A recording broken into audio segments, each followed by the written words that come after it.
جی شروع کرتے ہیں۔ السلام علیکم ورحمۃ اللہ وبرکاتہ۔ آج یہ ہم حقیقت نفاق پہ بات کریں گے، اور یہ ٹاپک جو ہے یہ ہمارے کورس کا آخری ٹاپک ہوگا۔ امید ہے کہ آپ نے اس پورے کورس سے بہت فائدہ اٹھایا ہوگا، آپ کی بہت ساری نالج بڑھی ہوگی، اور آپ کوشش یہی ہے کہ آپ اس تمام نالج کو شیئر کریں اور اپنی زندگیوں پہ بھی امپلیمنٹ کریں۔ مدثر بھائی اگر آپ چاہیں تو ابھی شروع کریں گے تھوڑا، کیونکہ اذان ابھی ہو رہی، کیا کہتے ہیں؟ ابھی شروع کر دیتے ہیں۔ چلے ٹھیک ہے، تو لیکچر اسٹارٹ کرتے ہیں، پھر اس کے بعد آخر میں بات کرتے ہیں انشاءاللہ۔ السلام علیکم مدثر بھائی، پلیز آپ شروع کیجیے۔ نحمدہ ونصلی علی رسولہ الکریم، اما بعد، اعوذ باللہ من الشیطان الرجیم، بسم اللہ الرحمن الرحیم۔ ومن الناس من يقول آمنا بالله وباليوم الآخر وما هم بمؤمنين يخادعون الله والذين آمنوا وما يخدعون إلا أنفسهم وما يشعرون في قلوبهم مرض فزادهم الله مرضا ولهم عذاب أليم بما كانوا يكذبون۔ صدق الله العظيم۔ رب اشرح لي صدري ويسر لي أمري واحلل عقدة من لساني يفقهوا قولي واجعل لي وزيرا من أهلي آمين يا رب العالمين۔ بابر بھائی نے ابھی آپ کو بتایا کہ آخری لیکچر ہے، لیکن یاد رہے کہ یہ تفہیم دین جو آن لائن کورس والوں کا آخری لیکچر ہے، جبکہ شبان المسلمین تربیتی کورس والوں کا جو ہے یہ آخری لیکچر نہیں ہے، ان کے ابھی 2 ماڈیولز باقی ہیں۔ تو یہ بس اپنے ذہن میں رکھیے، ہم آغاز کرتے ہیں۔ نفاق ایک بہت ہی امپورٹنٹ ٹاپک ہے، قرآن کے مرکزی مضامین میں اس کا شمار ہوتا ہے اگر ہم قرآن مجید کا مطالعہ سامنے رکھیں، لیکن انفارچونیٹلی اس کے بارے میں اتنی نو ہو یا انڈرسٹینڈنگ آج امت مسلمہ میں نہیں ہے۔ یہ بڑی ایک سزندریفی کی بات ہے۔ یعنی شرک کے اوپر آپ کو مل جائے گی، کتابیں مل جائیں گی، لیکچرز مل جائیں گے، کفر پر آپ کو کافی مواد مل جائے گا، لیکن نفاق پر آپ کو کوئی زیادہ مواد نہیں ملتا۔ اور اگر کہیں پہ نفاق کے بارے میں کوئی ذکر وغیرہ بھی ہے، تذکرہ ہے، تو وہ بھی محدود تصور کا ذکر ہے۔ یہ قرآن مجید جس طرح اس کو بیان کرتا ہے مرض نفاق کو، اس طریقے سے آپ کو تفصیلات بہت شاذ ہی ملتی ہیں، اور یہ بہت ہی ایک الارمنگ سچویشن ہے جس کا ذکر ہم آگے تفصیل سے کریں گے۔ تو آئیے پھر ہم اس کا آغاز کرتے ہیں لیکچر کا، کہ سب سے پہلے ہم اس کا لٹرل میننگ دیکھیں گے کہ نفاق کا لفظ جو ہے یہ کہاں سے آیا ہے۔ تو اس کا جو روٹ ورڈ ہے وہ ہے نون فے قاف، ٹھیک ہے، اسی سے یہ پھر مختلف ورڈ جو ہیں وہ ڈرائیو ہوتے ہیں۔ تو اس سے ایک ورڈ جو بنتا ہے وہ ہے نفقہ، ٹھیک ہے۔ نفقہ کا مطلب ہوتا ہے خرچ کرنا یا کھپانا، ٹھیک ہے۔ جیسے عربی میں یہ کہا جاتا ہے کہ نفق الفرس، یعنی گھوڑا جو ہے وہ، یعنی گھوڑا مر جائے تو کہتے ہیں نفق الفرس۔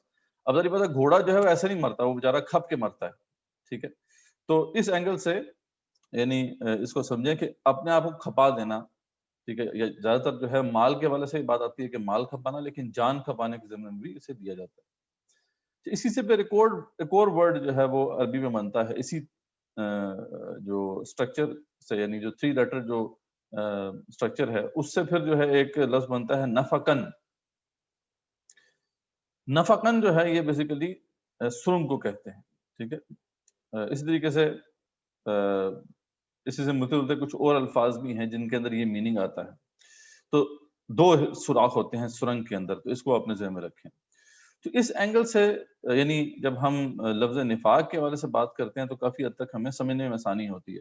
عربی زبان میں جو 3 لیٹر روٹ ورڈ جو ہوتا ہے اس سے جو ڈرائیوڈ ورڈز ہوتے ہیں ان کے اندر کچھ نہ کچھ میننگز کی جو ہے نا کامنالٹیز ہوتی ہیں، کچھ سملیرٹیز ہوتی ہیں، تو ان سے اس لفظ کا جو ہے براڈر میننگ یا گہرا میننگ جو ہے سمجھنے میں مدد ملتی ہے۔ تو اس طرح سے ہم جب اب لفظ نفاق کو دیکھتے ہیں، جو اصل میں مرض نفاق کے لیے استعمال ہوتا ہے وہ ہے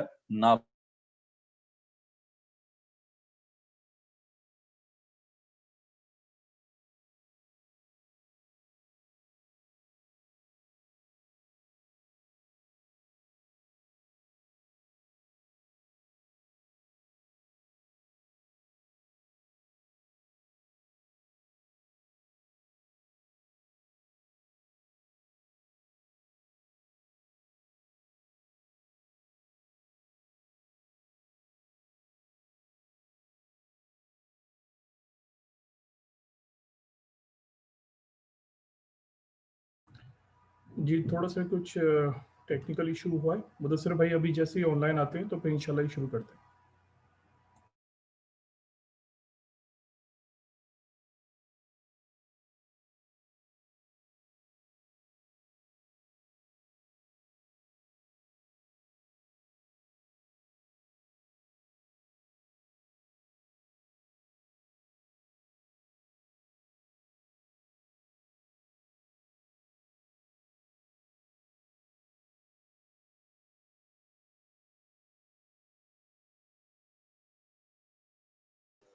السلام علیکم۔ جی وعلیکم السلام مدثر بھائی۔ تھوڑا پریشر نیچے گرا جی تھا، جی اب آواز ٹھیک ہے؟ جی آواز بالکل کلیئر ہے، آپ کنٹینیو ٹھیک۔ تو بات ہو رہی تھی لفظ نفقہ، اگر ہم دیکھیں اس کو یعنی جو خرچ کرنے کے ضمن میں، تو قرآن کی جو آیت سورہ تغابن کی ہم دیکھ سکتے ہیں کہ فَاتَّقُوا اللَّهَ مَا اسْتَطَعْتُمْ، تقوی اختیار کرو اللہ کا جتنا کہ استطاعت ہے، وَاسْمَعُوا وَأَطِیعُوا، سنو اور اطاعت کرو، وَأَنفِقُوا اور کھپاؤ یا خرچ کرو، خَيْرًا لِأَنفُسِكُمْ، یہ تمہارے لیے بہتر ہے، وَمَن يُوقَ شُحَّ نَفْسِهِ، اور جو بھی اپنی نفس کی لالچ سے بچا لیا گیا، فَأُولَٰئِکَ هُمُ الْمُفْلِحُونَ، تو یہی لوگ پھر کامیاب ہونے والے ہیں۔ اس طریقے سے جو لفظ نفقن ہے جو سرنگ کے معنی میں استعمال ہوتا ہے، وہ بھی قرآن میں اس کا ذکر ہے، سورہ انعام میں اس کا ذکر ہے کہ جب آپ صلی اللہ علیہ وسلم جو ہے وہ اللہ تعالیٰ سے دعا کر رہے تھے کہ اللہ تعالیٰ جس طرح کہ یہ چاہ رہے ہیں فرمائشی معجزہ جو ہے مجھے دکھا دے تاکہ ان کی جو زبانیں ہیں وہ بند ہو سکیں اور میری جو دعوت ہے وہ آگے بڑھ سکے، تو اس پر پھر اللہ تعالیٰ نے یہ فیصلہ کیا تھا کہ ہم فرمائشی معجزہ تو نہیں دکھائیں گے، جو معجزہ دکھا دیا گیا بس وہی ہے۔ تو اس پہ پھر اللہ تعالیٰ نے فرمایا تھا وَإِنْ كَانَ كَبُرَ عَلَيْكَ إِعْرَاضُهُمْ، اگر ان کے آپ کو جو ہے اعتراضات جو ہیں وہ بھاری محسوس ہوتے ہیں یا آپ کو برے لگتے ہیں، تو فَإِنِ اسْتَطَعْتَ، تو اگر آپ کے اندر استطاعت ہے، أَن تَبْتَغِيَ نَفَقًا فِي الْأَرْضِ، تو پھر ایسا کریں یا تو زمین میں کوئی سرنگ بنا لیں، أَوْ سُلَّمًا فِي السَّمَاءِ، یا آسمان میں سیڑھی لگا لیں، اور فَتَأْتِيَهُمْ بِآیَةٍ، اور ان کے لیے پھر آپ آیت لے کے آ جائیں، ہم یہ ایسا نہیں کریں گے۔ تو وہی لفظ سرنگ جو ہے اس کا بھی قرآن میں ذکر آتا ہے۔ تو اس سے جب ہم لفظ نفاق کو سمجھنے کی کوشش کرتے ہیں تو ہمیں مدد ملتی ہے، کیونکہ منافق وہ شخص ہوتا ہے یا نفاق ایسا مرض ہے کہ جس میں شخصیت کے 2 رخ ہو جاتے ہیں، ٹھیک ہے۔ یہ ویسے اردو میں بھی لفظ جو ہم استعمال کرتے ہیں منافقت کا، تو وہ اسی معنی میں استعمال کرتے ہیں، اور اس کی وجہ یہی ہے کہ اردو میں جو جتنے بھی الفاظ ہیں ان میں تقریباً 70% جو الفاظ ہیں وہ عربی سے ہی آئے ہیں، تو یہ ہمیں ایک ہمارے لیے بڑا فائدہ ہے اس زمن میں کہ ہم کافی الفاظ کو سمجھ سکتے ہیں عربی زبان کے۔ تو یعنی ہم جب اردو میں بات کرتے ہیں تو کیا مطلب ہوتا ہے، ہم کہتے ہیں 2 فیس پرسن ہے، یعنی اس کے شخصیت کے 2 رخ ہیں، اوپر کچھ ہے پیچھے کچھ ہے، ٹھیک ہے، سامنے کچھ ہے پیچھے کچھ ہے۔ تو یہ ایک محدود میننگ ہے جب ہم اردو میں بات کرتے ہیں۔ عربک میں جو اس کا میننگ ہے، جو خاص طور پہ جو اس کا جو اصطلاحی مفہوم ہے قرآن مجید کی روح سے، اس کے اندر بھی یہی ہے بات کہ 2 رخ ہیں شخصیت کے، یعنی وہ سرنگ کو اگر آپ ذہن میں رکھیں کہ کبھی ادھر سے نکل جاتا ہے کوئی، کبھی ادھر سے نکل جاتا ہے، تو 2 رخ ہیں، لیکن یہ ہے کہ یہ 2 رخ صرف جو ہے یہ نہیں ہے کہ مطلب وہ کچھ قول و فعل میں تضاد ہے، بلکہ اس کے شخصیت کے دو رخ ہیں، ایک ایمان کی طرف کھلتا ہے اور ایک کفر کی طرف کھلتا ہے۔ یعنی کبھی وہ بطور ایک ایمان کے یعنی مومن کے بہیو کرتا ہے اور کبھی کافر کے بہیو کرتا ہے، اس کی شخصیت میں یک رخاپن نہیں ہے، یعنی کبھی وہ مومن کی طرح بہیو کر رہا ہے، کبھی وہ کافر کی طرح بہیو کر رہا ہے۔ اس کو ذہن میں رکھیں کہ عربی زبان میں اس کا براڈر مفہوم ہے، ٹھیک ہے، اور خاص طور پر جب ہم قرآن کے اندر اس کو دیکھتے ہیں تو اس کو اس ایسپیکٹ میں دیکھتے ہیں کہ ایک شخص جو ہے اس کے اندر جو ہے یہ مطلب ایک ٹرپنگ کی کیفیت آ گئی ہے کہ کبھی وہ جو ہے ایمان کی طرف آتا ہے، کبھی کفر کی طرف جاتا ہے، کبھی مومن کی طرح بہیو کرتا ہے، کبھی کافر کی طرح بہیو کرتا ہے۔ تو یہ بیسیکلی اس کا اصل مفہوم ہے۔ تو ایسا شخص منافق ہے عذر قرآن جس کے دو رخ ہوں، ایک ایمان کی طرف اور دوسرا کفر کی طرف۔ تو یہ اپنے ذہن میں رکھیں، یہ اس کا لٹرل میننگ ہم نے دیکھ لیا اور اس کا جو اصطلاحی مفہوم ہے وہ بھی دیکھ لیا۔ انشاءاللہ اس کو اب ہم آگے لے کے چلتے ہیں۔ تو یہ کانسیپٹ نمبر 1 تھا جو ابھی ہم نے دیکھ لیا، ہوپ فلی یہ آپ کے سامنے کلیئر ہو گیا ہوگا۔ بس اس میں مزید جو ہے دیکھ لیتے ہیں قرآن مجید کی روح سے، اس کو ایک اور اینگل سے بھی ایکسپلین کیا گیا ہے کہ قرآن مجید اس کو ایک مرض کی حیثیت سے پیش کرتا ہے۔ اللہ فرماتے ہیں فی قلوبہم مرض فزادہم اللہ مرضا، ان کے دل میں مرض تھا اور ہم نے اس مرض میں اضافہ کر دیا۔ اور اگر آپ دیکھیں جیسے کینسر ایک جسم کا مرض ہے اور اندر سے انسان کے جسم کو کھوکھلا کر دیتا ہے اور بہت ہی مہلک مرض ہے، اس کو ڈائگنوز کرنا یہ بڑا مشکل ہوتا ہے۔ جب تک ڈائگنوز ہوتا ہے تو عموماً جو ہے بہت زیادہ سٹیجز کراس ہو چکی ہوتی ہیں۔ تو اسی طرح آپ سمجھ لیں کہ یہ جو نفاق ہے قرآن مجید کی روح سے، یہ ایک ایسا مرض ہے جو قلب یا کردار کا یا روحانی وجود جو ہے ہمارا، اس کا وہ مرض ہے اور اس کو اندر سے کھوکھلا کر دیتا ہے، یعنی ایمان کو ختم کر کے رکھ دیتا ہے، کردار کو ختم کر کے رکھ دیتا ہے۔ اور اس کی جو ہلاکت خیزی ہے وہ ویسی ہی ہے جیسے کینسر کی، ٹھیک ہے۔ تو اللہ تعالیٰ نے قرآن مجید میں ان کے بارے میں فرمایا، منافقون کے بارے میں، کہ کأنہم خشب مسندہ، یہ ایسے ہیں جیسے کھوکھلی لکڑیاں ہوتی ہیں۔ اب کھوکھلی لکڑی کو اندر سے جب دیمک جو ہے وہ کھا جائے تو وہ دیکھنے میں تو لکڑی نظر آ رہی ہے لیکن وہ بالکل اندر سے اس کا وجود جو ہے وہ ختم ہو چکا ہے۔ بالکل ایسا ہی ہوتا ہے جیسے ہم دیکھتے ہیں کینسر جب انسان کو ہوتا ہے اندر سے، اوپر سے بالکل ٹھیک لگ رہا ہوتا ہے لیکن اندر سے جو ہے وہ جو بھی اس نے خرابی کرنی ہے وہ کر چکا ہوتا ہے کینسر۔ بالکل ایسا ہی معاملہ نفاق کا بھی ہے، یہ مرض ہے اور یہ جب لگ جاتا ہے تو انسان کے ایمان کو کھا جاتا ہے، انسان کے کردار کو ختم کر کے رکھ دیتا ہے، کھوکھلا کر کے رکھ دیتا ہے اور وہ پھر ایسی شخصیت بن جاتی ہے جنہیں ہالو پرسنالٹیز کہتے ہیں۔ تو یہ ایک دوسرا ایسپیکٹ ہے قرآن مجید کی روح سے جو ہم نے نفاق کے جو اصطلاحی مفہوم کے حوالے سے دیکھا، ٹھیک ہے جی۔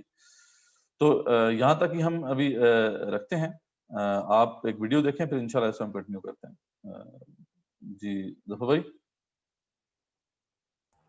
جزاک اللہ خیر مدثر بھائی، میں ہی کنٹینیو کروں گا، ٹھیک ہے۔ میں ویڈیو پلے کرتا ہوں اور اس کے بعد پھر جو بریک ہوگی انشاءاللہ آپ لوگ سے پھر وہی ہے کہ ابھی تو اسٹارٹ ہوا ہے بالکل ٹاپک ہے، لیکن بہتر ہے کہ آپ اس ویڈیو کو اگر چاہیں تو دوبارہ بھی پلے کر لیں۔ میں نے یہ ویڈیو جو لنک ہے میں نے واٹس ایپ پہ بھی شیئر کر دیا ہے اور اس پہ بھی شیئر کر دیا ہے زوم چیٹ باکس پہ، تو میں یہ ویڈیو پلے کر رہا ہوں تو پلیز کائنڈلی اس کو دیکھیں۔ جزاک اللہ خیر۔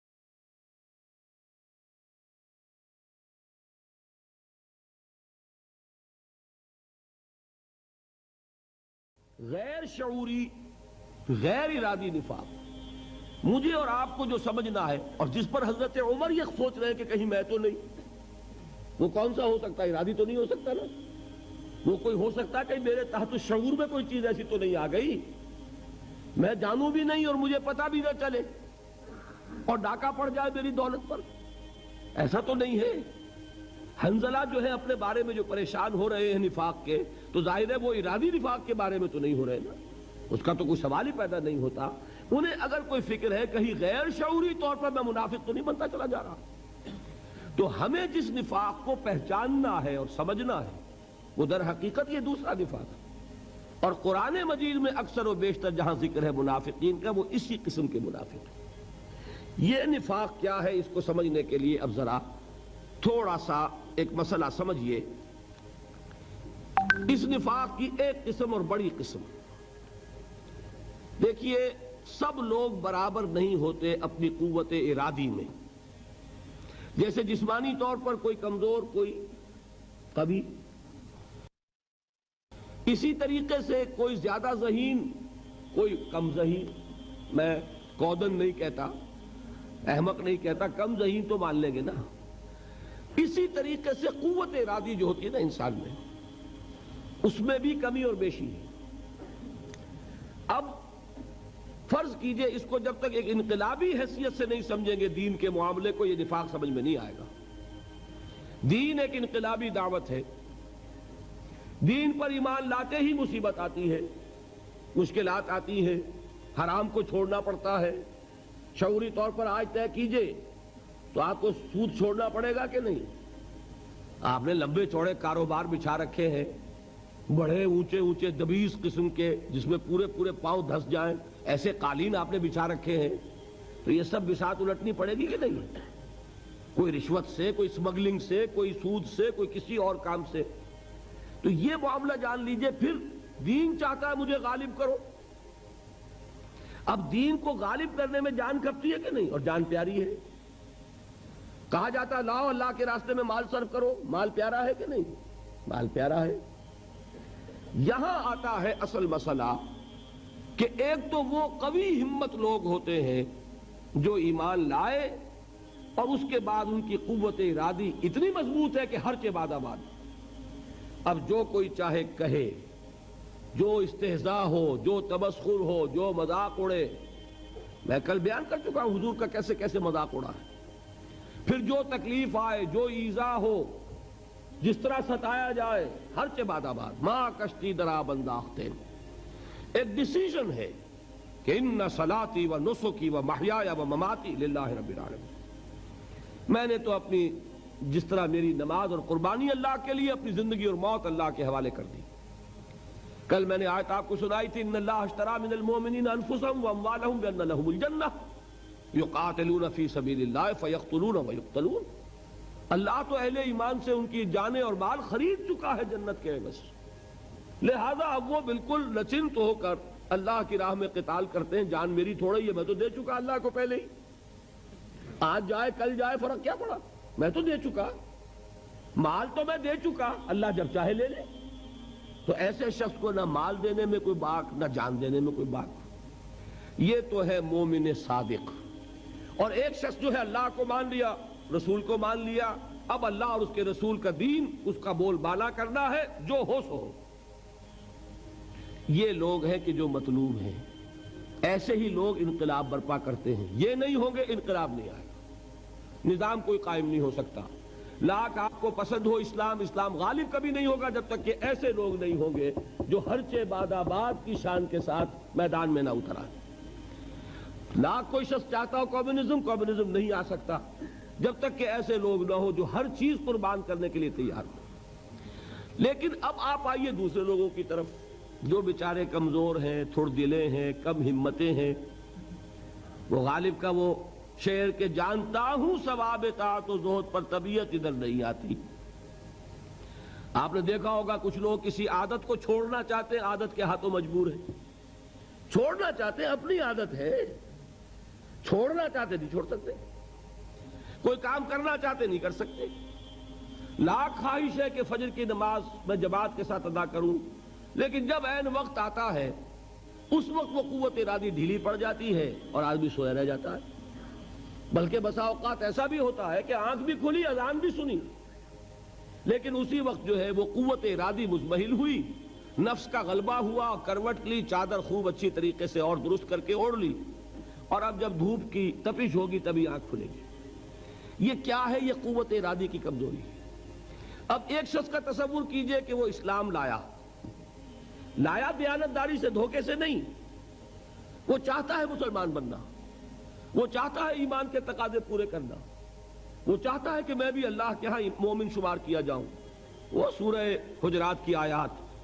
مومن تو صرف وہ ہے انما المؤمنون الذين آمنوا بالله ورسوله ثم لم يرتابوا وجاهدوا باموالهم وانفسهم في سبيل الله اولئك هم الصادقون.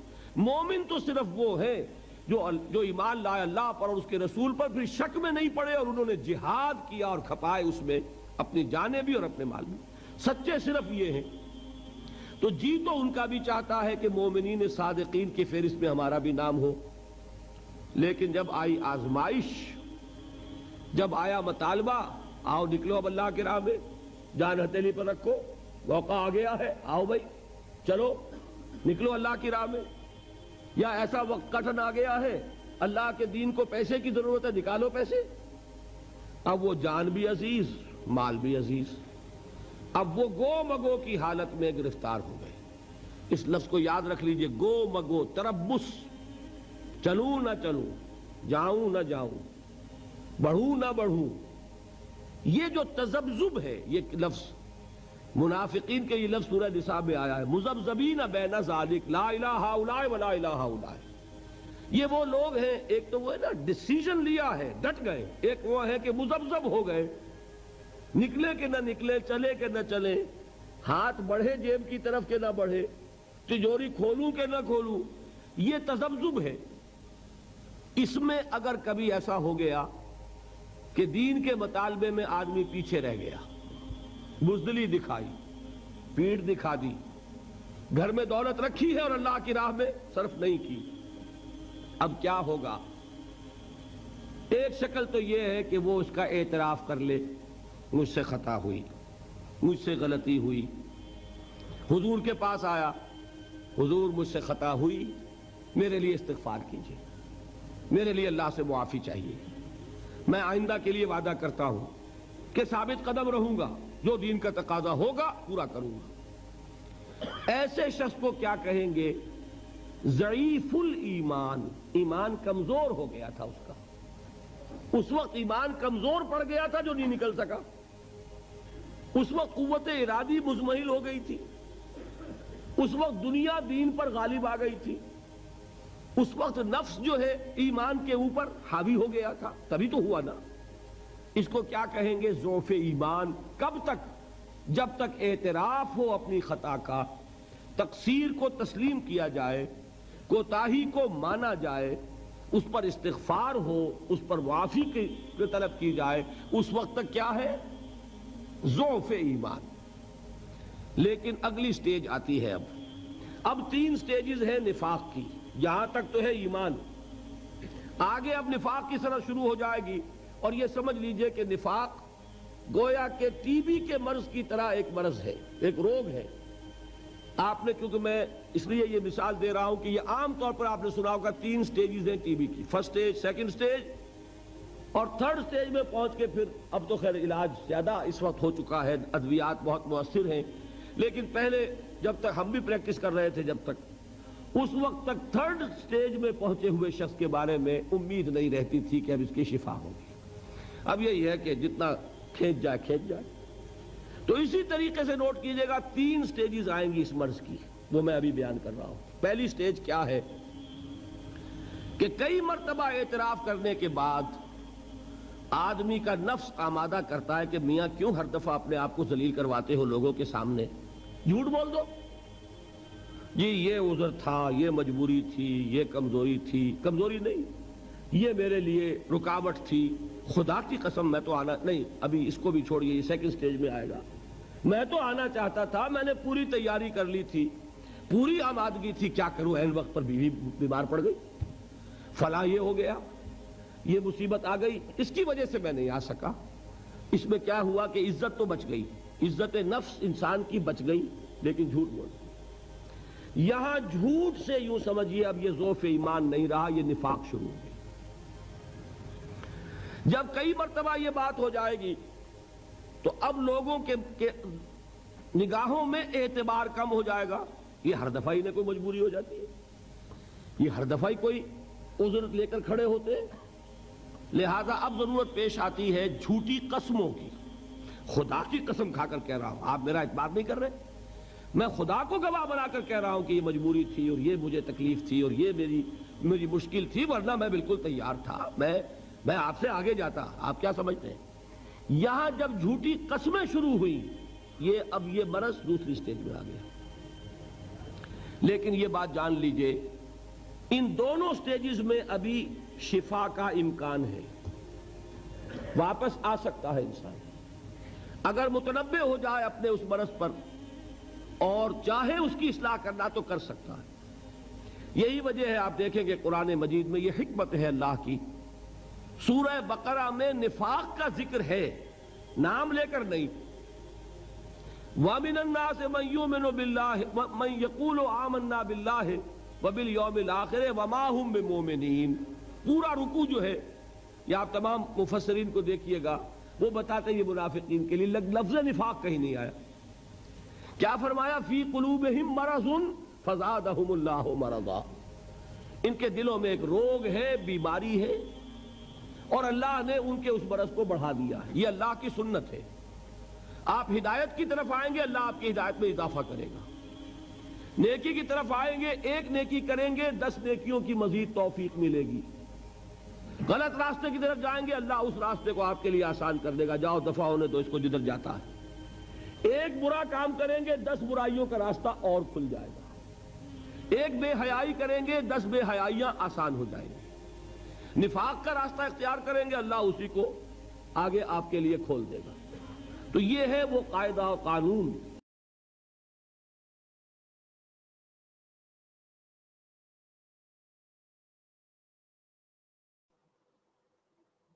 السلام علیکم ورحمۃ اللہ وبرکاتہ۔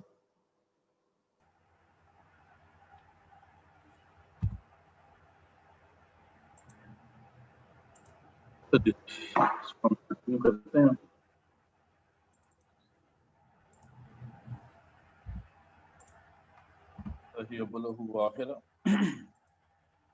تو ہم نے کانسیپٹ نمبر 1 جو ہے وہ دیکھ لیا ہے کہ اس کا نفاق کا لغوی مفہوم کیا ہے، اس کا اصطلاحی مفہوم کیا ہے۔ ابھی ڈاکٹر صاحب کی ایک ویڈیو بھی آپ نے دیکھی، تو انشاءاللہ اب ہم آگے ان مزید کانسیپٹس کو جو ہے سمجھنے کی کوشش کرتے ہیں۔ تو تصور نمبر 2 جو ہے وہ یہ ہے۔ مدثر بھائی آواز آ رہی ہے آپ کو؟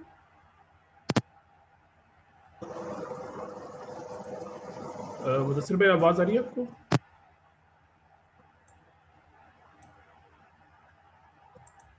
آپ کچھ کہہ رہے تھے بابا؟ جی مدثر بھائی، یہ ابھی ویڈیو کمپلیٹ نہیں ہوئی ہے، تو اگر آپ چاہیں تو کنٹینیو کریں۔ نہیں، وہ میں نے دیکھ لیا تھا، مین کانسیپٹ آ گیا اس کا، تو انشاءاللہ جی چلیں ویڈیو پھر آپ لوگ کو جو میں نے شیئر کیے چیٹ باکس پہ یا واٹس ایپ پہ، پلیز کائنڈلی اس کو نوٹ کر لیجیے گا۔ شروع ٹھیک۔ جی مدثر بھائی۔ کانسیپٹ نمبر 2 جو ہے وہ ہم نے یہ دیکھنا ہے کہ نفاق 2 طرح کے ہیں، ٹھیک ہے۔ ایک ہے شعوری نفاق اور ایک ہے غیر شعوری نفاق، اور دونوں کا ذکر قرآن مجید میں موجود ہے۔ جیسے ہم دیکھتے ہیں کہ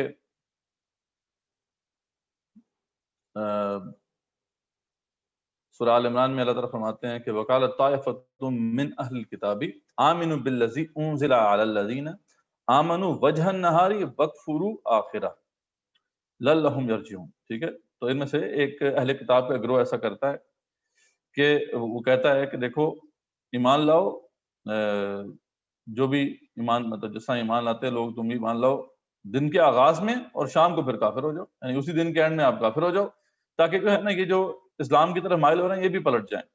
یہ یہودی علماء کا کام تھا، جو یہودی علماء تھے وہ اس طرح کی ٹیکنیکس کیا کرتے تھے تاکہ مسلمانوں کو گمراہ کریں۔ اب ظاہری بات ہے یہ شخص جو اسلام کے اندر آیا ہے تو اس کو شعوری طور پہ پتہ ہے کہ یہ اسلام میں نہیں آیا، اندر اس کے کفر ہی ہے۔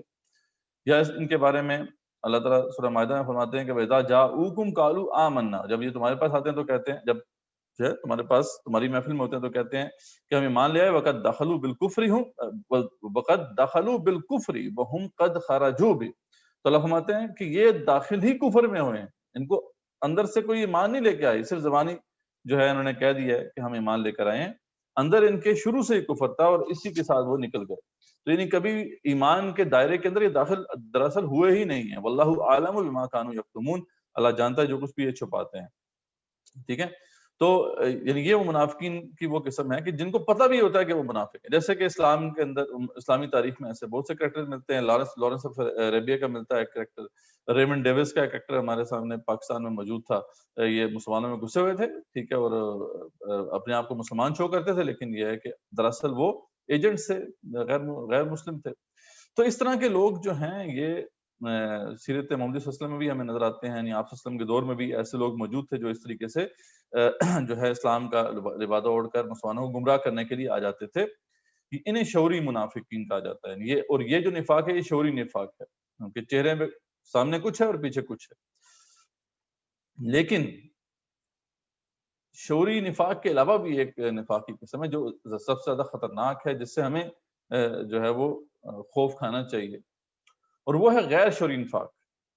یعنی ایک شخص جو ہے بہیو تو وہ ایسے ہی کر رہا ہے. دیکھیں یہ جو شعوری منافق ہے وہ بھی تو ایسے ہی کر رہا ہوگا نا. جب مسلمانوں کے ساتھ ہوگا تو وہ اپنے آپ کو مسلمان شو کرنے کی کوشش کرے گا, بلکہ ایسے لوگ جو ہوتے ہیں وہ تو باقاعدہ مطلب نمازیں بھی پڑھتے ہیں, روزے بھی رکھتے ہیں, اپنا ظاہر تو یہ شو کرتے ہیں کہ بڑے وہ نیک و متقی ہیں, لیکن وہ تو کیونکہ جان بوجھ کے ایسا کر رہے ہیں. یہ جو غیر شعوری منافقین ہوتے ہیں ان کو پتہ نہیں ہوتا کہ یہ ان کی روش ویسی ہی ہوتی ہے, یہ مطلب ان کا کردار ویسے ہی ہوتا ہے, لیکن ان کو یہ سمجھ نہیں آتی, ان کو یہ پتہ نہیں ہوتا کہ وہ بیسیکلی منافق ہیں, بلکہ وہ اپنے آپ کو پکے مومن سمجھ رہے ہوتے ہیں. اور اس قسم کے منافقین کا ذکر تو بکثرت قرآن مجید موجود ہے. شعوری نفاق کا ذکر تو بہت کم جگہوں پہ ہے.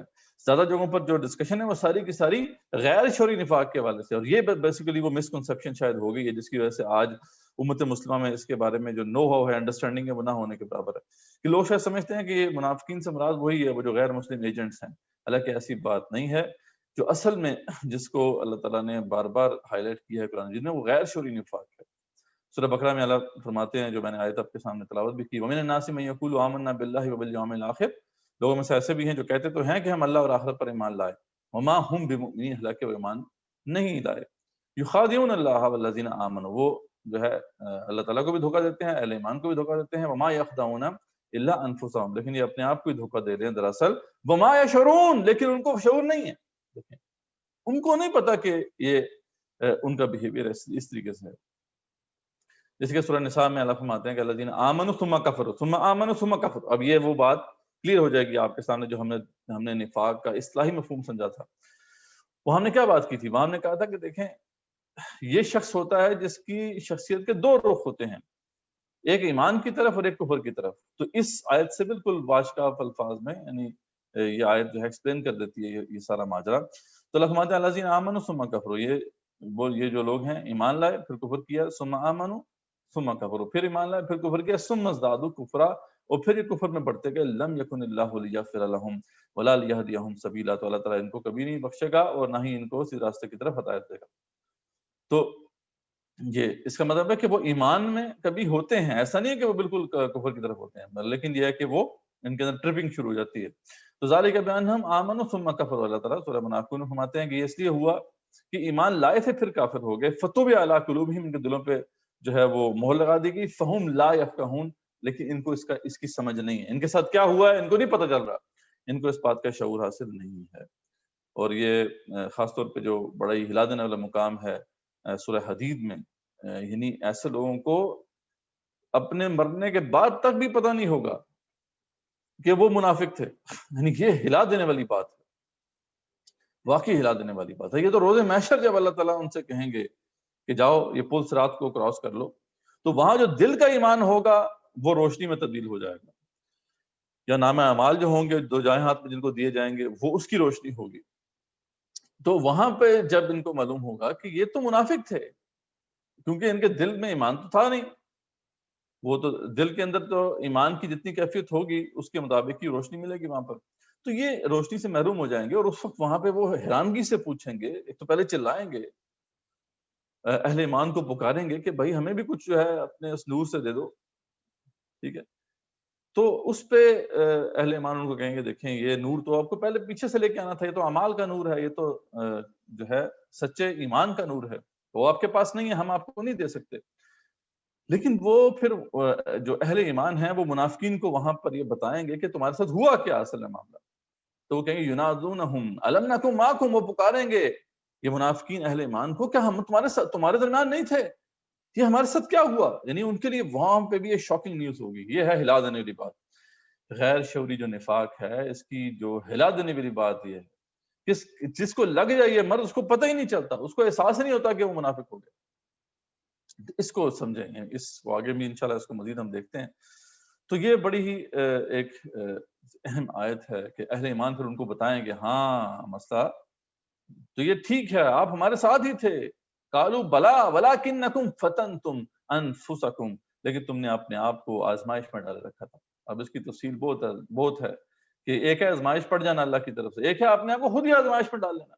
یعنی فراغت بھی ہے، مال بھی ہے، سب کچھ ہے، لیکن پھر بھی اس کے باوجود توفیق نہیں ہوتی کہ اللہ کے دین کے لیے انسان کھپائے اپنے آپ کو، اللہ کے دین کے تقاضوں کو پورا کرے. تو اپنے آپ کو وہ ذریعہ بات جو ایکسٹرا ٹائم ہوتا ہے یا ایکسٹرا اس کے پاس ریسورسز ہوتی ہیں، ایکسٹرا کیپیسٹی ہوتی ہے، اس کو کسی اور کام میں لگا دیتا ہے. تو اپنے آپ کو خود ہی آزمائش میں ڈال دیا. ٹھیک ہے، تو تم نے خود ہی اپنے آپ کو آزمائش میں ڈال رکھا. وَتَرَبَّصْتُمْ، اور انتظار کرتے رہے. یہ انتظار بہت ہی خطرناک جو ہے وہ گھاٹی ہے، جس میں جب انسان پھنس جائے تو پھر اسے نکلتے نکلتے شاید عمریں بیت جاتی ہیں. آج نہیں کل کر لیں گے، پرسوں کر لیں گے. یہ بات مزید انشاءاللہ آپ کو آج ہی لیکچر میں کلیئر ہو جائے گی. اور پھر وَارْتَبْتُمْ، اور تم شک میں رہے. ایک ہے شک میں شک پڑ جانا، ٹھیک ہے، یہ تو نیچرل چیز ہے، لیکن شک کو دور بھی تو کیا جا سکتا ہے. لیکن بعض اوقات کیا ہوتا ہے کہ انسان جو ہے شک کی پناہ گاہ میں پناہ لینا چاہتا ہے. وہ چاہتا ہی نہیں کہ بات کلیئر ہو. بات کلیئر ہوگی تو پھر پکڑے جائیں گے، پھر تو کام کرنا پڑے گا. اس لیے شک میں رہے، تم خود شک میں رہے. وغرتکم الامانی، اور تمہیں من پسند سوچ جو ہے یا وشفل تھنکنگ نے تمہیں جو ہے وہ دھوکے میں ڈالے رکھا. حتی جاء امر اللہ، یہاں تک کہ اللہ کا فیصلہ آ گیا، موت آ گئی. ٹھیک ہے. اور وغرکم باللہ الغرور، اور وہ دھوکے باز شیطان نے بھی تمہیں دھوکے میں ڈال رکھا. یہ وجہ ہے جو تمہارے ساتھ معاملہ یہ ہو گیا کہ تمہیں اس کا پتہ ہی نہیں چل سکا. ٹھیک ہے. تو یہ ہے جی غیر شرعی نفاق کے حوالے سے بہت ہی ایک ہلا دینے والا معاملہ ہے، جس کو ہمیں مد نظر رکھنا چاہیے. اور یہی وجہ ہے کہ پھر صحابہ کرام رضی اللہ عنہم اجمعین اس سے لرزاں رہتے تھے، اس سے خوفزدہ رہتے تھے. بخاری شریف میں جو کتاب الایمان ہے، اس میں یہ بالکل آغاز میں یہ آ جاتا ہے باب، جس میں ایک تابعی ہے ابن ابی ملیکہ، ٹھیک ہے، رحمۃ اللہ علیہ. ان کی 30 سے اوپر صحابہ سے ملاقات رہی. یہ خود فرماتے ہیں کہ میری 30 سے اوپر صحابہ سے میں ملا ہوں، اور ان میں سے ہر ایک کو اپنے اوپر نفاق کا ڈر لگا ہوا تھا. یعنی کوئی ایسا صحابی نہیں تھا جو کہ نفاق سے خدشے میں نہ ہو. اور میں کوئی یوں نہیں کہتا تھا کہ میرا ایمان جبرائیل اور میکائیل کے ایمان جیسا ہے. کوئی بڑھ کے نہیں مارتے تھے کہ جی ہمارا ایمان بہت مضبوط ہے، بلکہ وہ خوف زدہ رہتے تھے کہ کہیں نفاق کا مرض نہ لگ جائے. اسے آپ امیجن کریں. اور پھر حسن بصری رحمۃ اللہ سے ایک قول امام بخاری نقل کیا ہے کہ نفاق سے وہی ڈرتا ہے جو ایماندار ہوتا ہے، اور اس سے نہ ڈر وہی ہوتا ہے جو منافق ہے. ٹھیک ہے جی. تو یہ واقعی ایک جسے کہتے ہیں کہ اہم معاملہ ہے. پھر حنظلہ رضی اللہ سے ایک مروی ایک بڑی طویل روایت ہے صحیح مسلم میں کہ ایک دفعہ حنظلہ جو تھے وہ صبح اپنے گھر سے نکلے اور کہتے جاتے تھے کہ نافق حنظلہ، نافق حنظلہ، حنظلہ منافق ہو گیا، حنظلہ منافق ہو گیا. ابو بکر صدیق ملے رضی اللہ عنہ راستے میں، انہوں نے پوچھا کہ حنظلہ کیا بات کر رہے ہیں آپ؟ انہوں نے کہا کہ میں جو رات میں آپ صلی اللہ علیہ وسلم کی محفل میں ایمان کی کیفیت تھی وہ محسوس نہیں کر رہا، تو میں منافق ہو گیا. یعنی ان کو ایمان میں ہلکی سی کمی یہ محسوس ہوئی کہ جیسے یہ وہ مرض نفاق میں مبتلا ہو گئے. یعنی اتنا زیادہ حساس تھے صحابہ. اس پہ ابو بکر صدیق نے کہا کہ یہ حالت تو میری بھی ایسی ہے، تو آؤ جا کے رسول وسلم سے پوچھتے ہیں. تو یہ دونوں پھر آپ صلی اللہ علیہ وسلم کے پاس گئے.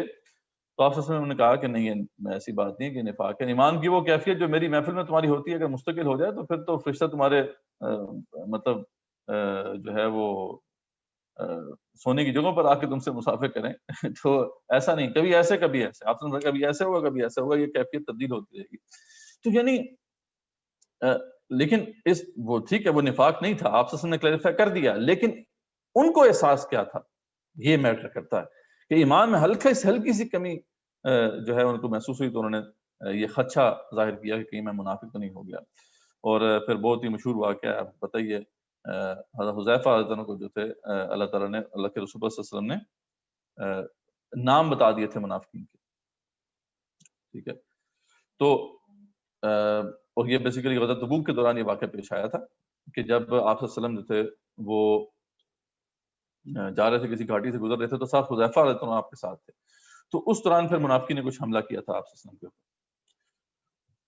تو اس لیکن وہ جو حملہ تھا وہ اسے مطلب کامیاب نہیں ہوئے، وہ اس کے اپنی جو مضمون مقاصد تھے ان کے، لیکن آپ صلی اللہ علیہ وسلم نے پھر حضرت حذیفہ رضی اللہ عنہ کو جو ہے نام بتا دیے تھے منافقین، ٹھیک ہے، اور اس لیے ان کا ایک نام بھی پڑ گیا تھا صاحب السر النبی، یعنی وہ نبی صلی اللہ علیہ وسلم کے رازدان ہیں. تو لوگ اکثر ان سے آ کے پوچھا کرتے تھے حذیفہ نام تو بتائیں تو صحیح کون ہے وہ. آپ صلی اللہ علیہ وسلم کی انسٹرکشن نہیں تھی کہ آپ نے کسی کو نہیں بتانا، تو وہ نہیں بتاتے تھے. لیکن دیکھیں عمر بن خطاب جو ہے اتنا بڑا صحابی ہیں، اتنے بڑے صحابی ہیں، خلفاء راشدین میں سے ہیں، اور آپ صلی اللہ علیہ وسلم نے فرمایا کہ میرے بعد کوئی نبی ہوتا تو عمر ہوتے. تو وہ آ کے ان سے پوچھتے ہیں قسم دے کر، اے حذیفہ مجھے قسم ہے تمہیں اللہ تعالیٰ کی، مجھے بتاؤ کہیں میں تو منافقین میں سے نہیں ہوں. یہ امیجن کریں کہ عمر بن خطاب جیسا بندہ یہ سمجھ رہا ہے کہ کہیں وہ تو منافقین میں سے نہیں ہے. نہیں، یہ ہے جو ہے سیورٹی اس مرض کی، اور یہ سیریسنس ہے مطلب اس مرض کی کہ اس سے پھر ڈرنا چاہیے. لیکن آج انفارچونیٹلی معاملہ کیا ہے وہ آپ کے سامنے ہے. آج جو ہے ہمیں اس کا شعور ہی نہیں ہے کہ یہ کوئی مرض ہے. ٹھیک ہے، تو یہ ہمارا تصور نمبر 2 تھا. اگر سمجھ آ گئی آپ کو تو یس کلک کر دیں، ٹھیک ہے، نہیں تو پھر دوسرا آپشن بھی ہے. ہوپ فلی یہ کلیئر ہو گیا ہوگا آپ کے ساتھ. چلیں کافی حد تک یہ چیز اب الحمدللہ کلیئر ہو گئی. آگے چلتے ہیں. اچھا، اب کیونکہ ایک مرض ہے اور ہر مرض جو ہوتا ہے نا اس کی جو اناٹمی ہے، جیسے آپ کہہ رہے ہیں کہ اس کے اندر کچھ کازز ہوتے ہیں اس مرض کے، کچھ اس کے سمٹمز ہوتے ہیں اگر وہ مرض لگ جائے، اس کی یعنی علامات ہوتی ہیں، کچھ اس کی سٹیجز ہوتی ہیں، ٹھیک ہے، اور پھر اس کے بعد اس کی ٹریٹمنٹ ہوتی ہے، کیور ہوتا ہے. تو ہر مرض کا جو ہے اگر آپ انالیسس کرنا چاہیں تو اس کے اندر یہ چیزیں آپ کو نظر آ جائیں گی، ٹھیک، کوئی بھی مرض ہو، ٹھیک ہے. تو اس طریقے بالکل اسی اینگل سے اب ہم مرض نفاق کا ایک انالیسس کریں گے تاکہ یہ بات کلیئرٹی کے ساتھ ہمارے سامنے آ جائے. ابھی ڈاکٹر صاحب کی ویڈیو دیکھ رہے تھے، انہوں نے بھی آپ کے سامنے جو ہے چیزیں اس حوالے سے رکھی، تو ان کو مزید سمجھنے کی کوشش کرتے ہیں. تو سب سے پہلے دیکھتے ہیں کہ مرض نفاق کے اسباب اور مراحل کیا ہیں، یعنی اس کے کازز کیا ہیں اور اس کی سٹیجز کیا ہیں، ٹھیک ہے. تو اسباب میں دیکھیں سب سے بڑا سبب اس کا یہ ہے کہ جب بھی مشکل ذمہ داری سامنے آتی ہے، جب بھی ایک مشکل ذمہ داری سامنے آتی ہے، اور خصوصاً جہاد فی سبیل اللہ، سب سے مشکل ذمہ داری آپ نے بھی سمجھ لی ہوگی، جو ذمہ داریاں آپ نے سمجھی ہیں دین کی، فرائض دینی کے جامع تصور جو آپ سمجھ چکے ہیں، تو آپ کو معلوم ہو گیا ہوگا کہ سب سے مشکل ذمہ داری مردوں کے اوپر وہ جہاد فی سبیل اللہ، اللہ کے دین کو سربلند کرنے کے لیے تن من دھن کھپا دینا. تو ایک تو خاص طور پہ جب جہاد فی سبیل اللہ کا ذکر آتا ہے تو نفاق کا ضرور ذکر آتا ہے قرآن مجید میں، اگر آپ دیکھیں کھول کے. ابھی ہم کچھ آیات بھی دیکھ لیں، لیکن it can be applied to any other difficult responsibility. کوئی بھی مشکل ذمہ داری ہے، کوئی بھی مشکل فریضہ ہے، اس کے حوالے سے آپ اس کانسیپٹ کو اپلائی کر سکتے ہیں یعنی براڈر سینس میں، لیکن خاص طور پہ جہاد فی سبیل اللہ کے ساتھ تو یہ چیز لنکڈ ہے. تو جب بھی اس سے گریز انسان کرتا ہے، سامنے آ گئی اس کی ذمہ داری، اس نے سمجھ بھی لی کہ یہ ذمہ داری ہے، اس کو معلوم ہو گیا کہ یہ فرض ہے، اس کے بعد یعنی سمجھنے کے باوجود جو ہے وہ اس پہ عمل نہ کرے. کچھ دیر ضرور گزرتی ہے، اس کو ٹائم ضرور ملتا ہے اللہ کی طرف سے، لیکن اس کے بعد پھر یہ مرض لگ جاتا ہے. ٹھیک ہے جی، تو سیدھی بات ہے، یہ اس کا کاز ہے، روٹ کاز ہے، اور پھر اس کی سٹیج شروع ہو جاتی ہے. ٹھیک ہے، سب سے پہلی سٹیج کیا ہے؟ جھوٹے بہانے بنانا. ٹھیک ہے، تو بنا سود جو ہے، اب سمپل ہم سود سے شروع کر لیتے ہیں. سود ایک جو ہے دین کے اندر بالکل حرام ہے. ٹھیک ہے، ایک شخص سود کھا رہا تھا، اب اسے معلوم ہو گیا کہ سود تو حرام ہے. اب اس کے وہ ٹیسٹ شروع ہو جائے گا، اب وہ جو ہے ونریبل ہے، وہ اب ہو سکتا ہے کہ وہ مرض نفاق میں مبتلا ہو جائے. اب ایک تو یہ کہ اپنی اصلاح کر لے، سود کو چھوڑ دے. ٹھیک ہے، لیکن اگر وہ اصلاح نہیں کرتا اور اس میں کچھ وقت گزر جاتا ہے، تو اب جو ہے اس کا جو سٹیٹس ہے جس کمپنی میں بھی وہ ہے، اگر اس کمپنی میں اس کا شعور ہے، یعنی اس میں دیکھیں نا سٹیٹس جو ہے انسان کا وہ کسی کمپنی میں ہوتا ہے، کسی سوسائٹی کے اندر ہوتا ہے. اگر اس سوسائٹی میں یہ شعور ہے کہ واقعی سود ایک بری چیز ہے، سود ایک لعنت ہے، اور وہ سود کھا رہا ہے، ٹھیک ہے، تو اب اس کے اوپر انگلیاں اٹھیں گی یا اس سے لوگ پوچھیں گے، سوال ہوں گے اس سے کہ آپ سود کیوں کھا رہے ہو؟ سود تو حرام ہے. تو اب اس کے پاس ایک ہی آپشن ہے کہ یا تو وہ ایکسپٹ کر لے کہ میں غلط کام کر رہا ہوں، لیکن ایسا کرنا اتنا آسان نہیں ہوتا، کیونکہ انسان کی اندر ایک سیلف پریزرویشن کی ایک بہت ہی اسٹرانگ جو ہے ارج ہے. پریزرویشن آف سیلف اسٹیم جو ہے، اپنی ذاتی وقار کو انسان مجروح نہیں ہونے دیتا، اس لیے وہ آڑے آ جاتی ہے. اب اگر وہ ایکسپٹ کرتا ہے تو پھر اس کا مقام گرے گا اس سوسائٹی میں، اس کمپنی میں، تو اس لیے وہ پھر جھوٹا بہانہ بناتا ہے. پہلی سٹیج کیا ہوتی ہے کہ وہ جھوٹا بنانا، دیکھیں جی کوئی نہیں، مسئلہ یہ ہے کہ کچھ مجبوریاں ہیں، یہ ہے وہ ہے، یا پھر سبھی سود کھا رہے ہیں، کیا ہے معاملہ، ہم کھا رہے ہیں تو ٹھیک ہے، غلطی ہے لیکن کیا کر سکتے ہیں ہم. تو یہ سب سے پہلی سٹیج ہوتی ہے، ٹھیک ہے. اور جہاد فی سبیل اللہ کے زمانے میں کیا ہوگا کہ تقاضا سامنے آ گیا، اور خاص طور پہ آپ کیونکہ آپ ماشاءاللہ سے بات سمجھ چکے ہیں، تھوڑا سا ڈرانے والی بات بھی کر لیتے ہیں، لیکن یہ ہے کہ اللہ تعالیٰ سے بس ہمیں مدد مانگنی چاہیے اس والے سے، اور اللہ تعالیٰ سے دعا بھی کرتے رہنا چاہیے کہ اللہ تعالیٰ ہمیں ہمارے قلوب کو جو ہے نفاق سے پاک کرے. کوئی بھی اس میں جو ہے مبتلا ہو سکتا ہے، لیکن اب کیونکہ آپ کو یہ سمجھ آ چکا ہے، دین کی اگر ذمہ داریاں آپ سمجھ چکے ہیں، تو ڈیفینیٹلی اب آپ کے اوپر شیطان حملہ ہوگا، وہ حملہ کرے گا. اور اب تقاضا آپ کے سامنے ہے کہ آپ دین مغلوب ہے، اس کو قائم کرنے کی ضرورت کرنی ہے. اب آپ کرتے ہیں یا نہیں کرتے، یہاں اب آپ کے اوپر جو ہے ایک امتحان آ گیا اللہ کی طرف سے. اگر انسان کرنا شروع کر دے گا تو مسئلہ نہیں ہے، لیکن نہیں کرے گا تو پھر جس کمپنی میں بھی یہ انڈرسٹینڈنگ ہے وہاں پہ اس کا جو ہے وقار مجروح ہونا شروع ہو جائے گا، اور اس کو پھر ظاہری بات ہے اس کو بچانے کے لیے جھوٹا کو بہانہ بنانا پڑے گا، ورنہ ایکسیپٹنس تو کرنا اتنا آسان نہیں. تو پہلا اسٹیپ یہ ہوتا ہے کہ انسان جھوٹے بہانے بناتا ہے، ٹھیک ہے جی. پھر اگلا اسٹیپ کیا ہے، کچھ دیر جھوٹے بہانے بنا دیے، ٹھیک ہے، کبھی جو ہے ٹانگ میں درد ہو گئی، کبھی جو ہے وہ پیٹ خراب ہو گیا، کبھی بچوں کے پیپر تھے، کبھی جو ہے بیوی بیمار تھی، کبھی کمر میں درد تھی. مطلب ایک دفعہ بہانے ہوں گے، 2 دفعہ بہانے ہوں گے، لیکن کتنی دفعہ بہانے بنائے گا؟ 3-4 دفعہ اس نے بہانے بنا دیے، اور جو ہے اپنی اس کمپنی کے اندر سوسائٹی ہے، جو بھی اس کی جو کمپنی تھی یا جو سوشل سرکل تھا، اس کے اندر اس نے بہانے بنا دیے تو وہ چل جائیں گے. لیکن تھوڑی دیر بعد آپ کو پتا ہے کہ خود ہی وہ ایکسپوز ہونا شروع ہو جائے گا، اور لوگوں کو معلوم ہو جائے گا کہ یہ جھوٹ بول رہا ہے. تو اب اس سے خود محسوس ہوگا کہ میرے جھوٹے بہانوں سے کام نہیں چلے گا، مجھے جھوٹی قسمیں کھانی پڑیں گی. وہ خدا کی قسم آپ کو یقین نہیں آتا، آپ تو یہ سمجھیں کہ میں جھوٹا ہوں، لیکن میں جھوٹا نہیں ہوں، میں قسم کھاتا ہوں اللہ تعالیٰ کی، میرا مسئلہ نہیں ہے. تو اب ذری بات ہے اپنے ذاتی وقار کو جو ہے بچانے کے لیے جھوٹی قسمیں کھانی پڑیں گی. تو یہ کانسیپٹ قرآن مجید میں بڑی تفصیل سے بیان ہوا ہے. سورۃ توبہ میں آتا ہے کہ لو کان عرضا قریبا وسفرا قاصدا، اگر تو یہ قریب کا سفر ہوتا اور جلدی ملنے والی جو ہے وہ جلدی میں ہو لیتے. یہ غزوہ تبوک بہت سخت، آپ کو پتہ ہے، مارکا تھا، سخت گرمی کا موسم تھا، طویل سفر تھا، 950 میل کا سفر تھا، روما سے ٹکراؤ تھا، تو ہر قسم کی مشکل جو ہے جمع ہو گئی تھی. تو اللہ فرماتے ہیں اگر یہ قریب کا سفر ہوتا، جلدی ملنے والی مراد ہوتی، تو یہ آپ کے ساتھ ہو لیتے. ولکن بعدت علیہم الشقہ، لیکن ان کے اوپر جو ہے جو دور کی جو ہے مشقت پڑ گئی. وسیحلفون باللہ لو استطعنا لخرجنا معکم، تو یہ انقریب آپ کے سامنے قسمیں کھائیں گے کہ اگر ہمارے اندر استطاعت ہوتی تو ہم ضرور آپ کے ساتھ ہو لیتے. استطاعت تھی، کمزور تھے، کمر میں درد تھی، بوڑھے ہو گئے تھے، جو بھی، ٹھیک ہے. جو دیکھو نا انفسهم، اللہ فرماتے ہیں اپنے آپ کو خود ہی ہلاک کر رہے ہیں. واللہ یعلم انہم لکاذبون، اللہ جانتا ہے یہ جھوٹ بول رہے ہیں، جھوٹی قسمیں کھا رہے ہیں، جھوٹے بہانے بنا رہے ہیں. عفا اللہ عنک لما اذنت لهم، ٹھیک ہے. یہ بات اب آگے ہے، اس کو سمجھ ابھی اب پڑھنے کی ضرورت نہیں ہے فی الحال. تو جھوٹے بہانے بنانا، اور اس کے بعد دوسرے سٹیپ پہ جھوٹی قسمیں کھانا.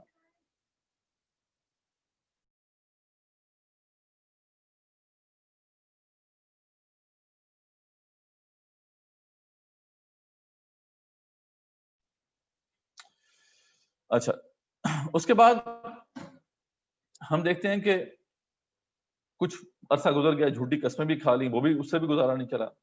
تو اب اگلا مرحلہ آ کر رہے گا، ٹھیک ہے، اور وہ ہے کہ وہ انکار کر دے گا اس کا، اور ایک سٹیپ، ایک ایسی سٹیج میں چلا جائے گا جسے ہم صد عن سبیل اللہ کی سٹیج کہتے ہیں، ٹھیک ہے.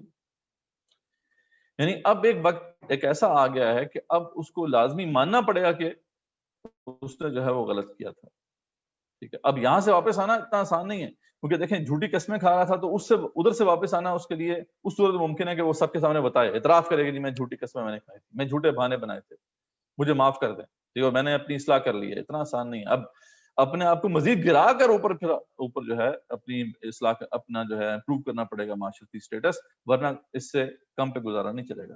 لیکن اب اتنے عرصے آپ نے جھوٹے بہانے بھی بنا لیے، قسمیں بھی کھا لی، اب اس کے بعد تو ذری بات ہے ایک ہی راستہ بچا ہے. اگر آپ اپنی ذاتی اس وقار کو مجروح ہونے سے بچانا چاہتے ہیں کہ آپ انکار ہی کر دیں، اور یہ ہے ہی نہیں جی، میں نے تحقیق کر لی ہے، جہاد واد کوئی فرض نہیں ہے، یہ چند مولویوں نے ایسی کہانی ڈالی ہوئی ہے، ختم بات، یا سود ہے ہی نہیں ہے، ٹھیک ہے، قامدی صاحب مل گئے ہمیں، وہ کہتے ہیں کہ کوئی مسئلہ نہیں ہے، ٹھیک ہے، بینکوں کا سود جو ہے وہ سود نہیں، تو یعنی وہ انکار کر دے گا. اور یہ پھر جب وہ انکار کرے گا تو پھر اس کی جسٹیفیکیشن وہ اپنی تمام جو سوشل سرکل ہے اس کے اندر دینا شروع کر دے گا. یعنی خود تو رک گیا لیکن دوسروں کو بھی روکنا شروع کر دے گا. دیکھیں آپ دوسروں کو جسٹیفائی کرے گا کہ بھئی ایسا یہ فرض نہیں ہے اسلام کے اندر، تو اس کا مطلب کیا ہے کہ دوسرے کو بھی روکے گا. اسے کہتے ہیں صد عن سبیل اللہ، خود بھی رک جانا دوسروں کو بھی روکنا. تو اللہ تعالیٰ سورہ منافقون میں فرماتے ہیں کہ اتخذوا ایمانہم جنتاً، انہوں نے اپنی قسموں کو ڈھال بنایا ہوا ہے، فصدوا عن سبیل اللہ، تاکہ اللہ کے راستے سے خود بھی رک جائیں دوسروں کو بھی روکیں. انہم ساء ما کانوا یعملون، یہ بہت ہی برا کام ہے جو کر رہے ہیں. ذالک بانہم آمنوا ثم کفروا، اس لیے وہ کہ ایمان لائے تھے پھر کافر ہو گئے. یہ ایمان لائے تھے لیکن اب کافر ہو گئے ہیں. فطبع علی قلوبہم، کے دلوں پہ مہر لگا دی گئی ہے. فہم لا یفقہون، لیکن انہیں اس بات کا شعور نہیں. یہ ہے وہ سٹیپ جس سے پھر واپس آنا ممکن نہیں. یہ ڈاکٹر صاحب جو آپ کے سامنے لیکچر میں بتا رہے تھے کہ اس سے پھر واپس آنا ممکن نہیں. یہاں سے جو پھر جو ہے اس مرض کی وہ مہلک ترین جو ہے پھر سٹیجز شروع ہو جاتی ہیں، جہاں مطلب صد عن سبیل اللہ کے بعد پھر واپس آنا ممکن نہیں ہوتا اور دل پہ مہر لگ جاتی ہے. اس سے ڈرنا چاہیے ہمیں. ہم موت سے ظاہر بات ہے کہا جاتا ہے کہ ڈرنا چاہیے اور اس میں کوئی شک نہیں ہے، موت کبھی بھی آ سکتی ہے، لیکن موت سے بہت پہلے کہیں پہ دل پہ اللہ تعالیٰ مہر لگا دیتے ہیں. اگر کوئی مسلمان کسی دینی تقاضے کو سمجھ کر اس پہ عمل نہیں کرتا اور ایک خاص وقت اس پہ گزر جاتا ہے تو پھر اس کے اندر مرض نفاق جو ہے وہ اس کے دل میں گھر کر جاتا ہے، اس کا ایمان ختم ہو جاتا ہے اور اس کے دل پہ مہر لگا دی جاتی ہے اور اب وہ ہمیشہ کے لیے ڈیسٹن ٹو ہیل ہو جاتا ہے. یعنی وہ اب جہنم میں ہی جائے گا، اس کی اصلاح نہیں ہو سکتی. تو اس دن سے ڈرنا، اس وقت سے ڈرنا چاہیے. ہاں اس سے پہلے پہلے اللہ تعالیٰ توبہ تو ہوتی ہے کہ کبھی بھی اگر انسان کرے گا تو قبول ہو جاتی ہے، لیکن یہ جو سٹیپ ہے اس سے پہلے پہلے اگر معاملہ ہے تو پھر موقع ہے، اس کے بعد پھر موقع نہیں رہتا. تو اس سے بچنا چاہیے، ڈرنا چاہیے. آگے پھر کیا ہے کہ جب یہ لوگ انکار ہی کر دیتے ہیں تو پھر اہل حق سے بھی دشمنی ہو جاتی ہے اور اس کانسیپٹ سے بھی دشمنی ہو جاتی ہے. ظاہر بات ہے جس کانسیپٹ کی وجہ سے ان کا سوشل اسٹیٹس جو ہے وہ مجروح ہوا تو اس کانسیپٹ سے بھی دشمنی ہوتی ہے، اہل حق سے بھی دشمنی ہو جاتی ہے. اور جو ہے اس کا ذکر بھی سورۃ توبہ میں ہے کہ ان تصب کا حسنۃ تسؤہم وان تصب کا مصیبۃ یقولوا قد اخذنا امرنا من قبل، کہ اگر آپ کو کوئی اچھائی پہنچتی ہے تو ان کو برا لگتا ہے، اگر مصیبت پہنچتی ہے آپ کو تو کہتے ہیں جی ہم نے تو پہلے ہی اپنا معاملہ چکا لیا تھا. یتولوا وهم فرحون، اور وہ رخ موڑ لیتے ہیں اور اتراتے ہوئے. ٹھیک ہے. اور اہل حق اور ان کی جو بھی کاوشیں ہیں ان کا استہزاء کرنا شروع کر دیتے ہیں. ایسے لوگ کر رہے ہیں. ظاہر بات ہے دین کے اس تصور جس کی تصور کی وجہ سے ان کا سوشل سٹیٹس خراب ہوا ہے اس کا مذاق اڑائیں گے، اہل ایمان کا مذاق اڑائیں گے. سورہ توبہ میں اس طرح کے بہت سے انسٹنسز ہیں جن کی طرف اشارہ ہے. سورہ توبہ میں آتا ہے کہ یحذر المنافقون ان تنزل علیہم سورہ، تو یہ ڈرتے رہتے ہیں منافقون کہ کہیں ایسی صورت نہ نازل ہو جائے جو ان کے نام ایکسپوز کر دے. تنبئہم بما فی قلوبہم، ان کے دلوں میں جو باتیں ہیں وہ کھول کے رکھتے سامنے. قل استہزئوا ان اللہ مخرج ما تحذرون، اللہ مدد تم مذاق اڑانا اڑاتے رہو لیکن اللہ تعالیٰ جو ہے ظاہر کرنے والا جو تم چھپا رہے ہو. ولا ان سألتہم لیقولن انما كنا نخوض ونلعب، جب ان سے پوچھتے ہیں آپ، جب ان کے بارے میں اس طرح کی باتیں پتہ چلی کیا ہوتی تھی کہ جناب آپ یہ آپس میں خود تو جہاد سے پیچھے ہٹ گئے لیکن آپ جو مجاہدین ہیں ان کے بارے میں مذاق اڑا رہے ہیں، آپس میں گپ شپ لگا رہے ہیں. لو جی یہ جناب جا رہے ہیں یہ جو ہے رومن امپائر سے ٹکر لینے جا رہے ہیں، ان کی حالت دیکھو، ان سے زیادہ پیٹ پوجا کرنے والا اور جو بزدل ہم نے نہیں دیکھا. اس طرح کی باتیں کرتے تھے. اور یا پھر وہ کہتے تھے کہ دیکھیں مزہ آئے گا ان کو جب جائیں گے ٹکر لینے، اور مزہ آئے کہ جناب کوڑوں میں جو ان کو جو ہے زنجیروں میں جو ہے جکڑ کے واپس لایا جائے اور ان پہ کوڑے بھی لگ رہے ہیں ان کے اوپر. تو اس طرح بڑا ٹھٹا کر رہے ہیں، گپ شپ لگ رہی ہے جناب خوب. تو اس طرح کی باتیں جب کوئی صحابہ کو معلوم ہوئی انہوں نے بتا دیا رسول اللہ صلی اللہ علیہ وسلم کو. تو انہوں نے آ کے پھر جو ہے آپ صلی اللہ علیہ وسلم نے پھر جب پوچھا تو کہا کہ جی، انہوں نے کہا جی ہم تو ہو یہ ایسی بات کر رہے ہیں، ہم تو لائٹ موڈ میں ایسی بات کر رہے تھے، ہم تو بڑی مطلب اتنے سیریس بات تو تھی نہیں ہے، وہ سیریس لے گئے. تو اللہ فرماتے ہیں پھر اس پہ اس کے جواب میں جب انہوں نے کہا کہ ہم تو مذاق کر رہے تھے، قل اباللہ وآیاتہ ورسولہ کنتم تستہزئون، کیا اللہ اس کی آیات اور اس کا رسول رہ گیا مذاق اڑانے کے لیے؟ لا تعتذروا، ٹھیک ہے، اور اعراض مت پیش کرو. قد کفرتم بعد ایمانکم، تم نے کفر کر دیا اس کے بعد کہ تم ایمان لائے تھے. ٹھیک ہے جی. تو یہ ہے وہ معاملہ. تو یہ ساری سٹیجز جو ہیں ان کا بڑا تفصیلی ذکر جو ہے قرآن مجید میں ہے. جھوٹے بہانوں کے حوالے سے بڑی انٹرسٹنگ، جد بن قیس ایک بڑا مشہور منافق ہے، اس نے کہا تھا، اس سے معلوم ہوگا آپ کو کہ ایک شخص جب جھوٹے بہانے بنا رہا تھا اسے احساس نہیں ہوتا وہ کتنے بھونڈے قسم کے جھوٹے بہانے بنا رہا ہے. تو اس نے کہا تھا کہ دیکھیں جی میں تو جانے کے لیے بالکل تیار ہوں، لیکن سنا ہے کہ رومی عورتیں بہت خوبصورت ہوتی ہیں، ایسا نہ ہو کہ میں وہاں جا کے فتنے میں پڑ جاؤ. تو اللہ تعالیٰ نے فرمایا اس پہ کہ فتنے میں تو یہ پڑ چکے، جب انہوں نے یہ ایسی بات کہی تو یہ فتنہ ان کے اندر آ چکا. تو یہ ہے جی مرض نفاق کے ہم نے دیکھے کہ کازز کیا ہیں، اس کی سٹیجز کیا ہیں، پھر اس کے سمٹمز کیا ہیں. ان کا ذکر بھی پھر احادیث میں بھی آتا ہے، قرآن مجید میں آتا ہے کہ ایسا شخص ظاہری بات ہے جب اس نے اللہ سے جھوٹ بول لیا، دین کے معاملے میں جھوٹ بول لیا، تو اب اس کی شخصیت کے اندر جھوٹ جو ہے وہ شامل ہو جاتا ہے، جھوٹ اس کی شخصیت کا حصہ بن جاتا ہے. جب اللہ سے کیا وعدہ اس نے پورا نہیں کیا، یہ تو اللہ سے وعدہ ہے نا، جب ہم کلمہ پڑھتے ہیں تو اللہ سے وعدہ ہے یہ کہ ہم اللہ کی بات مانیں گے. جب اللہ سے کیا وعدہ اس نے اس کے خلاف کر دیا تو اب وعدہ خلافی اس کی صفت بن جاتی ہے. امانت کیا ہے؟ اللہ نے جو ذمہ داریاں دی ہیں سب امانت کے طور پر ہیں، سب کچھ جو صحت دی ہے، کیپیبلٹی دی ہیں، یہ سب اللہ کی امانت ہے. جب اس کو ہم اس میں خیانت کر دی تو پھر انسان خود خائن بن جاتا ہے، اور پھر معمولی بات پر جھگڑا کرنا، یہ سب صفات اس کے اندر آ جاتی ہیں. ٹھیک ہے جی. تو بات کرے، جھوٹ بولے، وعدہ خلافی کرے، امانت دی جائے تو اس میں خیانت کرے، اور چھوٹی چھوٹی باتوں پر جو ہے وہ جھگڑا کرنا شروع کرتا ہے. یہ ساری صفات اس کے اندر آ جاتی ہے. یہ بھی سمپٹمز ہیں اس کے، یہ علامات ہیں. ان سے آپ سمجھ سکتے ہیں کہ ایک شخص جو ہے اس کے اندر منافقت آ گئی. یہ صحیح بخاری اور صحیح مسلم کی روایت ہے، میں نے آپ کے سامنے اس کی تفصیل تو پیش کر ہی دی ہے. پھر قرآن میں آتا ہے کہ نماز میں سستی کرنا، ایسے لوگ جو ہیں وہ نماز میں سستی کرتے ہیں. سورہ نساء میں آتا ہے کہ منافقین یخادعون اللہ وهو خادعهم واذا قاموا الى الصلاة قاموا كسالى. یعنی یہ اللہ تعالیٰ کو دھوکہ دیتے ہیں تو اللہ تعالیٰ بھی ان کے ساتھ ایسا معاملہ کرتا ہے. اللہ سے جھگڑتے ہیں تو اللہ تعالیٰ بھی ان کے ساتھ ایسا ہی معاملہ کرتا ہے. اور یہ جب نماز میں کھڑے ہوتے ہیں بڑی سستی سے کھڑے ہوتے ہیں. یراؤن الناس، اور یہ لوگوں کو دکھانے کے لیے ایسا کرتے ہیں. ٹھیک ہے. اور ایک اور صفت آتی ہے ان کے اندر کہ برائی کا حکم دینا اور اچھائی سے روکنا. ٹھیک ہے جی. تو المنافقون والمنافقات بعضهم من بعض، یہ منافق مرد اور منافق عورتیں دوسرے کے ساتھی ہیں. یأمرون بالمنکر وینہون عن المعروف، اور یہ الٹا کام کرتے ہیں، یعنی اچھائی کا حکم دینا چاہیے، برائی سے روکنا چاہیے. برائی سے کا حکم دیتے ہیں اور اچھائی سے روکتے ہیں، الٹا کام یہ کام کرتے ہیں. یقذبون ایدیہم، ٹھیک ہے. نسوا اللہ فنسیہم، تو اللہ تعالیٰ کے غریبات ہاتھوں کو پکڑے تو اللہ کو انہوں نے بھلا دیا تو اللہ نے بھی ان کو بھلا دیا. ان المنافقین هم الفاسقون، یہ منافق جو ہیں یہ فاسق، یہی فاسق ہیں. تو معلوم ہوا اس میں منافق عورتوں کا بھی ذکر ہے. ایون دو کہ منافق عورتوں کے اوپر جہاز فرض نہیں ہے اس طریقے سے، لیکن اگر وہ بھی جہاد کے اس کانسیپٹ سے نفرت کریں گی، اس کا مذاق اڑائیں گی، ٹھٹھا کریں گی، اور وہ جو منافق مرد ہیں ان کا ساتھ دیں گی اس کام کے اندر، وہ صدو ان سبیل اللہ کا جو کام ہے اس کے اندر ان کا ساتھ دیں گی، تو وہ بھی منافقت میں شامل ہے ان کے ساتھ، اور وہ بھی منافقات ہیں. تو یہ بھی ایک بڑی اہم بات ہے جو کہ اس میں ہمارے سامنے آ گئی. تو یہ اس کی بھی علامات ہیں. اس کے امپیکٹس کیا ہیں، اثرات کیا ہیں؟ وہ بہت ہی یعنی ہلاکت خیزی ہے اس کی. روز قیامت شفاعت مولا صلی اللہ علیہ وسلم سے محرومی ہوگی، استغفار اللہ قبول نہیں کرے گا. رسول اللہ صلی اللہ علیہ وسلم کا بھی اگر استغفار ہے ان کے لیے تو قبول نہیں ہوگا. سورہ منافقون میں آتا ہے کہ سواء علیہم استغفرت لهم ام لم تستغفر لهم، ان کے لیے برابر ہے استغفار کریں نہ کریں، یہ اللہ تعالیٰ ان کے لیے استغفار قبول نہیں کرے گا. ان اللہ لا یهدی القوم الفاسقین، اللہ تعالیٰ ایسے فاسقوں کو ہدایت نہیں دیتا. اچھا کفار کے ساتھ ہوگا، اس کا ذکر جو ہے سورہ حدید میں ہے کہ فَالْيَوْمَ لَا يُؤْخَذُ مِنْكُمْ فِدْيَةٌ وَلَا مِنَ الَّذِينَ كَفَرُوا، اللہ تعالیٰ ان منافقوں سے اس دن کوئی فدیہ قبول نہیں کرے گا، نہ ہی اہل ایمان، نہ ہی کافروں سے. مأواکم النار، ان کا ٹھکانہ جہنم ہے، ہی مولاکم، یہی ان کی جو ہے ساتھی ہوگی. وبئس المصیر، کتنی بری جگہ ہے ٹھہرنے کی. اور پل صراط پہ نور سے محرومی اور مومنین و منافقین کی آخری چھانٹی جو ہونی ہے، اس کا ذکر ہم پہلے کر چکے ہیں، وہ تو ہو کر رہے گی. وہاں پر اہل ایمان جو ہیں ان کے دل کا ایمان ہوگا، وہ اس روشنی میں چل کر پل صراط کو کراس کر لیں گے، لیکن یہ لوگ جو ہے پیچھے رہ جائیں گے. اور پھر اس کا ذکر ہم پہلے کر چکے ہیں سورہ حدید کے حوالے سے.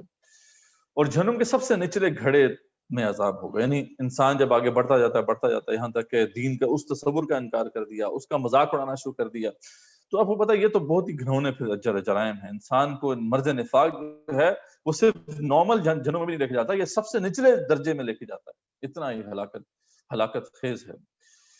تو سورہ نساء میں اللہ نے فرمایا کہ ان المنافقین فی الدرک الاسفل من النار، منافقین جو ہے وہ جہنم کے سب سے نچلے درجے میں ہوں گے. ولن تجد لهم نصیرا، ان کا کوئی مددگار نہیں. تو یہ تصور نمبر 3 ہے. تو ہم نے سمجھا اس مرض کی کازز کیا ہیں، اس کے سمٹمز کیا ہیں، اس کی سٹیجز کیا ہیں. ٹھیک ہے. ابھی کیور کیا ہے، اس کی ٹریٹمنٹ کیا ہے، وہ ابھی ہم دیکھیں گے. تو یہ بات سمجھ آ گئی اگر تو یس دبا دیں.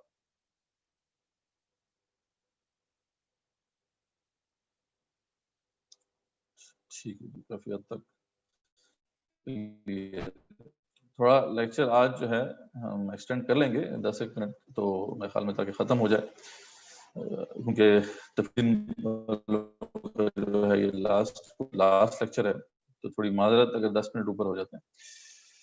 اس میں ایک اور بڑی اہم بات ہے کہ ایمان اور نفاق کے درمیان ایک سٹیج ہے جسے ضعف ایمان کی سٹیج کہتے ہیں، ٹھیک ہے، لیکن یہ سٹیج بڑی تھوڑی دیر کے لیے ہوتی ہے۔ تو اس کو سمجھنے کے لیے اور نفاق کے جو کانسیپٹ کو جو ابھی تک ہم نے سمجھنا اس کو اگر آپ مزید گہرائی میں سمجھنا چاہتے ہیں تو ایک بہت ہی ایک مشہور حدیث ہے کعب بن مالک رضی اللہ عنہ سے جو ہے وہ مروی ہے۔ یہ بیسیکلی ان صحابہ میں شامل تھے جو کہ غزوہ تبوک میں نہیں جا سکے تھے۔ یہ 3 صحابہ تھے، ٹھیک ہے، مرارہ بن ربیع اور پھر حلال بن امیہ تھے، 2 اور صحابہ تھے رضی اللہ عنہما، ایک یہ صحابی تھے کعب بن مالک رضی اللہ عنہ، انصاری صحابہ میں سے ہیں، بہت بڑے صحابی ہیں اور ان کے سرداروں میں سے تھے۔ تو ان کی یہ حدیث جو ہے صحیح بخاری میں موجود ہے، بڑی تفصیلی روایت ہے، آپ بہت ساری آپ پڑھ سکتے ہیں، نوٹس جو آپ سے شیئر کیے جا چکے ہیں وہ ان میں پوری تفصیلی روایت ہے، میں آپ اس کی ساری سمری بتا دیتا ہوں۔ تو کعب بن مالک خود فرماتے ہیں کہ جب کہ میں بدر کے علاوہ تمام معرکوں میں شامل رہا، بدر میں بھی وہ کہتے ہیں میں شریک نہیں ہو سکا تھا، لیکن یہ ہے کہ لیلہ عقبہ جو آپ کو پتہ ہے نا کہ بیعتیں ہوئی تھیں، دو جو ہیں بیعتیں ہوئی تھیں عقبہ کے اندر، ڈچ کے اندر، تو یہ جو ہے دوسری والی میں غالباً دونوں میں شامل تھے، اور وہاں پر انہوں نے عہد و پیمان کیا تھا کہ ہم بے شک جو مرضی ہو ہم آپ سے کا ساتھ دیں گے۔ تو وہ کہتے ہیں کعب بن مالک کہ میں بدر میں شریک نہیں ہوا تھا، لیکن میرے نزدیک اس سے بھی زیادہ مشکل میرے لیے، ہمارے لیے کم سے کم مرحلہ انصار کے لیے وہ جو تھا وہ عقبہ، لیلہ عقبہ والا مرحلہ تھا۔ تو بہرحال وہ اس میں شامل تھا۔ تو وہ بتا رہے تھے کہ میں تمام معرکوں میں شامل رہا، کبھی میں پیچھے نہیں ہٹا، لیکن یہ ہے کہ جب یہ غزوہ تبوک کا معاملہ سامنے آیا تو اس وقت کہتے ہیں کہ میں بہت مالدار تھا، مطلب مالدار بھی بہت تھا، درست بھی بہت تھا، اور میرے پاس کبھی 2 اونٹ جمع نہیں ہوئے تھے، اس وقت میرے پاس 2 اونٹ جمع ہوئے تھے، یعنی اونٹ بہت بڑی متاع تھی عربوں کے لیے۔ تو کہتے ہیں مجھے کوئی مسئلہ نہیں تھا اس وقت، لیکن کیا ہوا کہ جب آپ سے نے اعلان کر دیا، آپ نے اعلان بھی کر دیا تھا اور نکلنے کا رخ بھی متعین کر دیا تھا، اس لیے پیچھے رہنے والا کوئی معاملہ تو تھا نہیں۔ تو اور وہ بتاتے ہیں اپنی حدیث میں کہ سخت گرمی تھی، دشمن کی کثرت تھی، طویل سفر تھا، پھل پکنے کا زمانہ تھا، لوگ عام طور پہ اس موسم میں ریسٹ کیا کرتے تھے، اور جانے والوں کی تعداد بھی کافی تھی، یعنی ایک بندہ کھسکنا چاہے تو کھسکنے کا بھی اچھا موقع تھا۔ یہ ساری باتیں انہوں نے اپنی حدیث میں پیش کی۔ تو کہتے ہیں کہ یہ سارا معاملہ تھا تو منافقین پیچھے رہ گئے، لیکن کہتے ہیں میرے ساتھ کیا ہوا معاملہ کہ میں انتظار کرتا رہا، میں نے کہا کہ آج نہیں کل کر لوں گا، وہ شیطان کے حربوں میں سے جو ہے سب سے جو 4 بڑے اس کے حربے ہیں، ہم نے سب سے جو خطرناک حربے ہیں ان کا ذکر ہم پہلے کر چکے ہیں، اس میں دوسرا ہم نے دیکھا تھا وہ تھا وتربصتم، انتظار کرنا، ٹھیک ہے۔ تو اس چکر میں وہ پھنس گئے، شیطان نے اس جو ہے نا گھاٹی میں ان کو پھنسا لیا۔ وہ کہتے ہیں میں جو ہے اپنے گھر میں ہی تھا، سوچتا رہا کہ میں تیاری کر لوں گا، میرے پاس سواری بھی ہے اور میں تندرست بھی ہوں تو کوئی مسئلہ نہیں۔ کہتے ہیں دن گزرتا گیا اور جو ہے آج نہیں کل نہیں پرسوں، اس طریقے سے بات آگے بڑھتی گئی، یہاں تک کہ جو ہے آپ جو ہے وہ تیاری کر کے کوچ بھی کر گئے، اور میں ابھی بھی یہ سوچتا رہا کہ نہیں کوئی مسئلہ نہیں، قافلہ چلا بھی جائے تو میں مجھے پتا ہے یہاں سے جانا ہے مجھے، تو میں پہنچ جاؤں گا، میں ان کو پالوں گا۔ تو کہتے ہیں کہ یہ کرتے کرتے ایسا ہوا کہ وقت اتنا گزر گیا کہ میرے لیے جانا ممکن نہیں رہا۔ اور اس وقت کہتے ہیں جب میں مدینے کی طرف آیا، مدینے سے تھوڑی فاصلے پر تھے، گاؤں اپنے باغ وغیرہ میں رہتے تھے، تو وہاں سے جب میں مدینے میں آیا تو اس وقت مجھے احساس ہوا کہ بہت بڑی غلطی میں نے کر دی، کیونکہ مدینے میں کہتے ہیں یا تو بوڑھے نظر آئے معذور تھے، یا پھر وہ جن کی چہروں سے نفاق ٹپکتا تھا وہ لوگ جو ہے یہاں پر موجود تھے۔ تو اس سے میں ہل گیا کہ یہ تو میرے سے بہت بڑی ایک مجھ سے غلطی ہو گئی۔ آپ صلی اللہ علیہ وسلم کے بارے میں وہ کہتے ہیں کہ انہوں نے ویسے تو کسی نے نہیں پوچھا، لیکن وہاں جب پہنچے آپ تبوک کے مقام پر تو انہوں نے پھر کسی سے پوچھا کہ کعب نے کیا کیا ہے، کعب سے کیا معاملہ ہوا، کعب کیوں نہیں آیا ہمارے ساتھ؟ تو اس پہ جو ہے ایک صحابی نے کہا کہ جی وہ بڑے جناب اپنے آپ مطلب خوش شکل ہیں، اچھا ان کا ایک ان کی پرسنالٹی ہے، اس چکر میں وہ رہ گئے، یعنی تکبر میں پیچھے رہ گئے۔ تو اس پہ پھر باقی صحابہ نے کہا کہ ایسی بات نہیں ہے، آپ نے بڑی غلط بات کی ان کے بارے میں، وہ تو ان کے بارے میں ہم اچھی بات ہی جانتے ہیں، بس واللہ عالم کیا وجہ تھی جو وہ نہیں آ سکے۔ تو یعنی انہوں نے جو ہے ان کو ڈیفینس کیا وہاں پر، لیکن یہ ہے کہ کعب رضی اللہ عنہ فرماتے ہیں کہ انہوں نے میرا ذکر ضرور کیا وہاں پر۔ کہتے واپسی پر جب آپ سے واپس آنے لگے تو تمام منافقین جو ہیں جب آپ سے پہنچے وہاں پر تو راستے میں جب آپ تھے تو اس وقت ہی میرے ذہن میں اس طرح کے خیالات تو پیدا ہونا شروع ہو گئے تھے کہ چلو جھوٹا کو بہانہ بناؤں، کس طریقے سے میں اس سے نکلوں۔ لیکن وہ کہتے ہیں کہ جب وہ آپ سے پہنچے تو میرے ذہن سے ایسے خیالات نکل گئے. کہتے ہیں الحمدللہ میرے ذہن میں ایسے خیالات پکنا شروع ہو گئے تھے کہ میں کوئی جھوٹا بہانہ بناؤں، لیکن میں نے جب آپ سے پہنچے تو پھر میرے ذہن سے وہ نکل گئے تھے. لیکن میرے علاوہ 80 اور منافقین تھے جنہوں نے آ کر پھر جھوٹے بہانے بنانا شروع کر دیے اور قسمیں کھانا شروع کر دی. اور آپ صلی اللہ علیہ وسلم کا معاملہ بھی تھا جس کے اوپر اللہ تعالیٰ نے بھی کہا کہ آپ ان سے پوچھ تو لیتے. آپ صلی اللہ علیہ وسلم بڑا نرم مزاج تھے اس حوالے سے.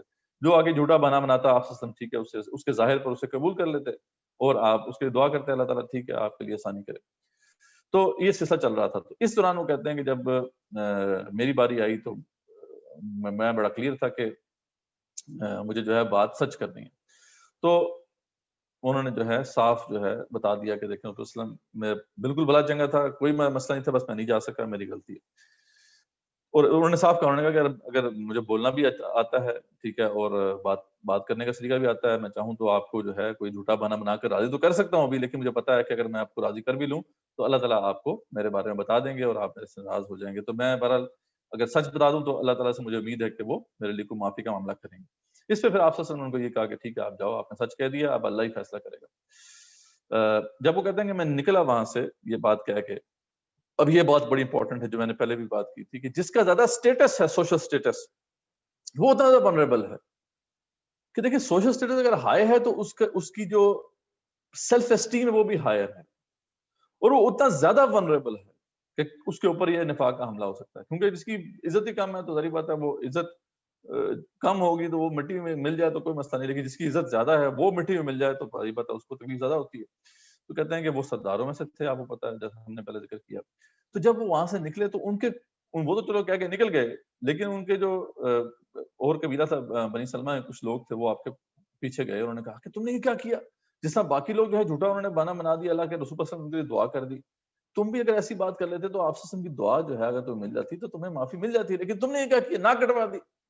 تو کہتے ہیں انہوں نے مجھے اتنا مطلب جو ہے وہاں پہ ڈانٹا جھڑکا کہ میرے دل میں یہ خیال پیدا ہو گیا کہ جا کے جھوٹا بہانہ بنا ہی دوں.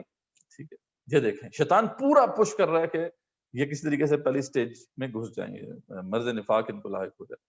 اس پہ کہتے ہیں میں نے بس اتفاقاً پوچھ دیا کہ میرے علاوہ اور بھی کوئی ہے یا میں ہی ہوں, تو پھر انہوں نے جو ہے ذکر کیا لوگوں نے کہ ہاں 2 اور صحابہ بھی ہیں, مرارہ بن ربیع اور حلال بن امیہ. تو یہ کہتے ہیں آپ صلی اللہ علیہ وسلم, وہ کعب بن مالک کہتے ہیں کیونکہ یہ بدری صحابہ میں سے تھے, تو اس لیے ان کی جو بات میں نے سن لی تو پھر مجھے تسلی ہوئی اور میں پھر ڈٹ گیا اپنے اس فیصلے پر کہ میں جھوٹا بہانہ نہیں بناؤں گا.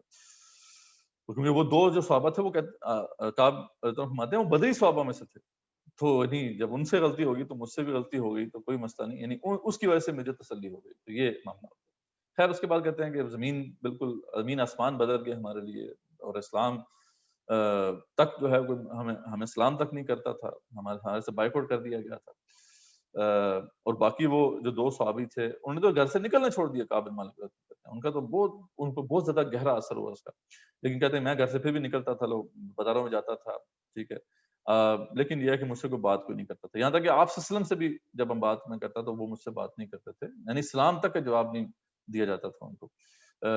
اچھا وہ کہتے ہیں جب میں نماز پڑھا ہوتا مسجد تو مجھے لگتا جیسے محسوس ہوتا ہے کہ آپ سے مجھے دیکھ رہے ہیں, لیکن جیسے ہی میں اپنا چہرہ آپ کے رخ مبارک کی طرف کرتا تو آپ رخ پھیر لیتے. پھر کہتے ہیں ایک دن کیا ہوا کہ ابو قتادہ رہتا جو تھے میرے چچا بھائی تھے, وہ بڑے کلوز تھے میرے, میرا گہرا تعلق تھا ان سے. میں نے ان سے کہا, ان سے سلام کیا تو انہوں نے بھی مجھے جواب نہیں دیا. تو میں نے کہا کہ تمہیں معلوم نہیں کہ میں اللہ اس کے رسول سے کتنی محبت کرتا ہوں صلی اللہ علیہ وسلم. تو 3 دفعہ انہوں نے پوچھا تو ابو قتادہ نے جو ہے جواب نہیں دیا. تیسری دفعہ انہوں نے کہا کہ اللہ اس رسول بہتر جانتے ہیں. تو اس پہ کہتے ہیں میری آنکھوں سے بے اختیار آنسو نکل آئے, بہت بری حالت ہوگی. اتنے میں کیا ہوا کہ ایک جو ہے غسان سے کوئی ایک تاجر آیا ہوا تھا, جو بھی کوئی بندہ تھا آیا ہوا تھا وہاں سے, اس نے خط جو ہے ملک غسان کے بادشاہ کا مجھے دیا, اور اس میں لکھا ہوا تھا کہ تمہارے لوگوں نے تمہیں ہمارے ساتھ اچھا سلوک نہیں کیا, ہمارے ساتھ آ جاؤ تو ہم تمہاری قدر پہچانتے ہیں. اس وقت کہتے ہیں ایک اور مصیبت آ گئی. اسی وقت جو ہے اس جو خط کو جو ہے تنور میں پھینکا اور اللہ تعالیٰ سے جو ہے دعا کی کہ اللہ تعالیٰ مجھے اس سے بچا. تو یہ سچویشن ہو گئی. 40 راتیں جب گزر گئی تو پھر بیویوں سے بھی کہہ دیا گیا کہ وہ بھی علیحدہ ہو جائیں سے, یعنی بائک آؤٹ اس لیول پہ پہنچ گیا تھا. اس پہ جو ہے حلال بن امیہ جو تھے وہ ایک مطلب بوڑھے صحابی تھے, ان کی بیوی آپ کے پاس آئیں کہ وسلم مجھے ہمیں کہا گیا ہے کہ ہم ان سے علیحدہ ہو جائیں, کیا مجھے ریکویسٹ مل سکتی, مجھے اجازت مل سکتی ہے کہ میں ان کی خدمت کرتی ہوں, کیونکہ وہ بوڑھے ہیں ان کی خدمت میں کرتی ہوں، تو کیا میں وہ خدمت بھی نہ کروں؟ تو انہوں نے کہا نہیں، خدمت صحبت نہ کرو ان سے، بس آپ خدمت کر سکتے ہو، ٹھیک کر سکتی ہیں، ٹھیک ہے۔ تو اس پہ انہوں نے کہا کہ صحبت کی کیا بات آپ کر رہے ہیں، جب سے یہ معاملہ ہوا ان کے آنسو تھمتے نہیں ہیں، ٹھیک ہے، یہ وہ کیفیت ہے ان کے بتا رہی۔ تو یہ بات ذہن میں رکھیں کہ ذوف ایمان کی سٹیج یہ ہے۔ تو پھر وہ کہتے ہیں کعب بن مالک کہ سورۃ توبہ میں جیسے بیان آیا کہ اپنی زندگی سے ہم تنگ آ چکے تھے، زمین کشادگی کے باوجود تنگ ہو گئی تھی ہمارے اوپر، پھر خیر معافی کا اعلان ہو گیا اور ہمارے لیے معاملہ آسان ہوا۔ جب مجھے معلوم ہوا کہ مجھے معاف کر دیا گیا، جب میں آپ کی خدمت جب حاضر ہوا تو میں نے کہا کہ جو ہے میں اس خوشی میں کہ اللہ تعالیٰ نے مجھے معاف کیا، میں سارا مال جو ہے اللہ کی راہ میں دیتا ہوں، ٹھیک ہے۔ اس مال کی وجہ سے، یعنی مال کی محبت ہی اصل میں بیسیکلی کیا ہے کہ انسان کو مشکل ذمہ داری کی ادائیگی سے روکتی ہے نا، تو بس وہ یہ اسی کو انہوں نے کہا کہ یہ کاز ہے تو اس کو میں قربان کرتا ہوں۔ تو انہوں نے دینا چاہا لیکن آپ نے کہا کچھ اپنے لیے رکھ لو، تو انہوں نے پھر خیبر میں جو ملا تھا مال غنیمت اس کو اپنے لیے رکھ لیا تھوڑا سا، باقی مال اللہ کی راہ میں دے دیا۔ تو یہ ہے جو واقعہ۔ اس سے کیا ہمیں معلوم ہوتا ہے؟ یہ شیطان نے کعب بن مالک کو جھوٹا بہانہ بنانے پر بہت اکسایا، یہ مورلز آف دا سٹوری ہے، اس سے رہنمائی ملتی ہے ہمیں، لیکن انہوں نے ایسا نہ کیا۔ اگر وہ ایسا کر لیتے تو نفاق کا مرحلہ کرتا۔ ذوف ہے، اور دوسری بات کیا ہے کہ ذوف ایمان کا مرحلہ اسی وقت تک ہے جب تک جھوٹی قسم انسان نہیں کرتا، اس وقت تک ذوف ایمان کا مرحلہ ہے، اور تھوڑی دیر کے لیے ہوتا ہے، یعنی کہ مطلب اسی کیفیت میں جو ہے وہ مہینوں گزر گئے، سال گزر گئے، اسی وقت ان کو احساس ہوا۔ اور احساس کس درجے کا وہ آپ دیکھ لیں، وہ ہلال بن امیہ کے جو ہے وہ عمل سے ہمارے سامنے آتا ہے، ان کے کنڈکٹ سے، کہ آنسو تھمتے نہ تھے، اتنی ندامت تھی، اور گھر سے نکلنا چھوڑ دیا گھر سے۔ تو یہ کیفیت ہے اگر تو پھر ذوف ایمان ہے، لیکن اگر جو ہے اس کیفیت کے بغیر ہی بس اعتراف ہے، اعتراف بلا احساس جو ہوتا ہے نا، یہ دو نمبری ہوتی ہے، یہ ڈھٹائی ہوتی ہے، اور جی کیا کریں ہم تو ہیں منافق کیا کریے، یہ اعتراف نہیں ہوتا، یہ ڈھٹائی ہوتی ہے، احساس یہ ہوتا ہے، ٹھیک ہے۔ اس احساس کے ساتھ اگر اعتراف ہے تو پھر تو ٹھیک ہے۔ تو بہرحال جی اس کا علاج کیا ہے، اس کی ٹریٹمنٹ جو ہے، اگر ویکسین دیکھیں، ہر مرض کی ویکسین ہوتی ہے نا، اس کو بچاؤ کے لیے ویکسین لگاتے ہیں آپ، تو اس کی جو ویکسین ہے وہ بھی اللہ کی یاد ہے، اللہ کا ذکر ہے، اور اگر یہ لگ جائے مرض تو اس کو کنٹرول کرنے والی چیز بھی اللہ کی یاد ہے، ٹھیک ہے۔ یہ طبرانی کی روایت ہے کہ ابو ہریرہ سے میں بھی حضرت ہوں کہ آپ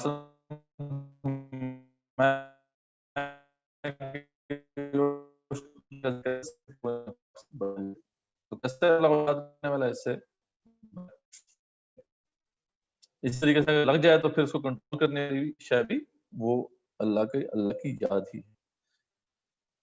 وہی سورہ منافقون میں اس کا ذکر ہے، الذین آمنوا لا تلہکم اموالکم ولا اولادکم عن ذکر اللہ، دیکھو تمہارے مال اور تمہاری اولادیں اللہ کی یاد سے تمہیں غافل نہ کر دیں، ومن یفعل ذلک فاولئک هم الخاسرون، جس نے بھی ایسا کیا تو خسارے والوں میں ہوگا۔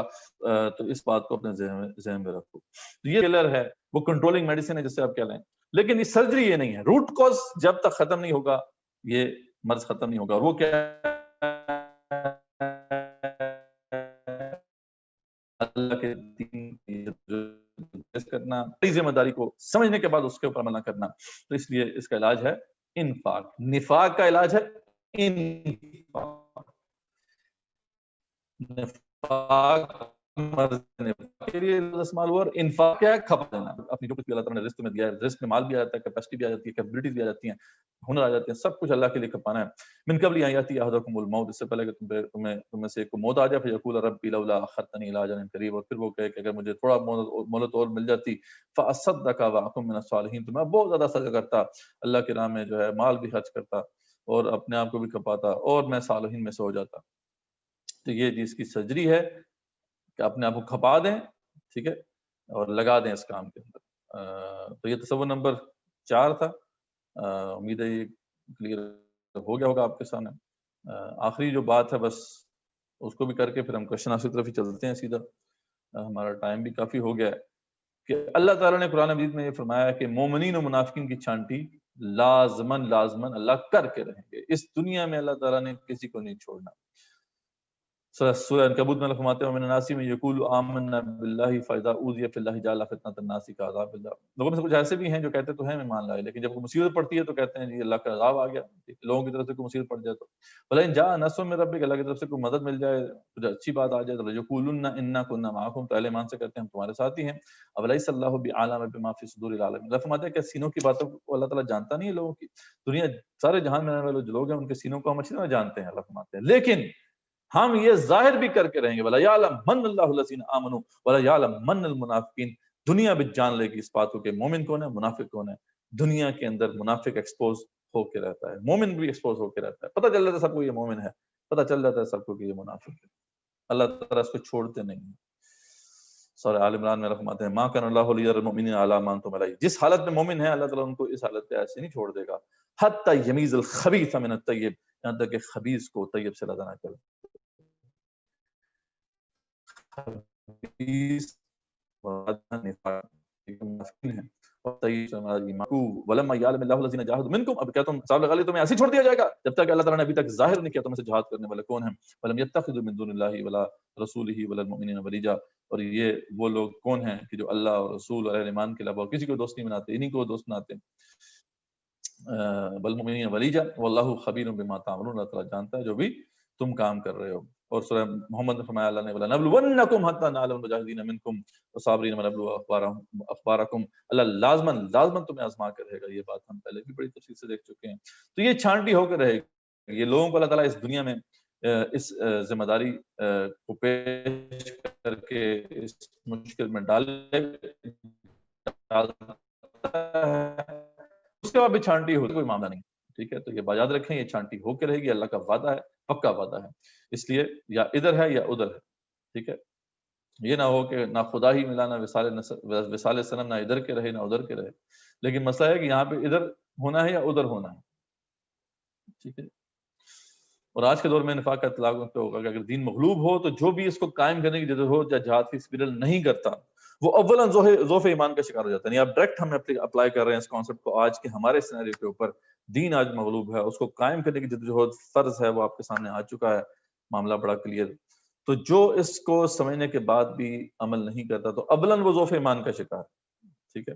اور اگر اس سے گریز کی راہ پر گامزن رہے اور جھوٹے بہانے بنانا شروع کر دے تو مرض نفاق کا شکار ہو جائے گا. ٹھیک ہے. تو ہاں، یہ بات اپنے ذہن میں ضرور رکھیں کہ یہ دوسروں کے لیے نہیں ہے. تو کسی پہ آپ نفاق کا فتویٰ نہیں لگا سکتے، نہ ہی آپ نے ججمنٹ دوسرے کی کرنی ہے، یہ آپ کے اپنے لیے ہے.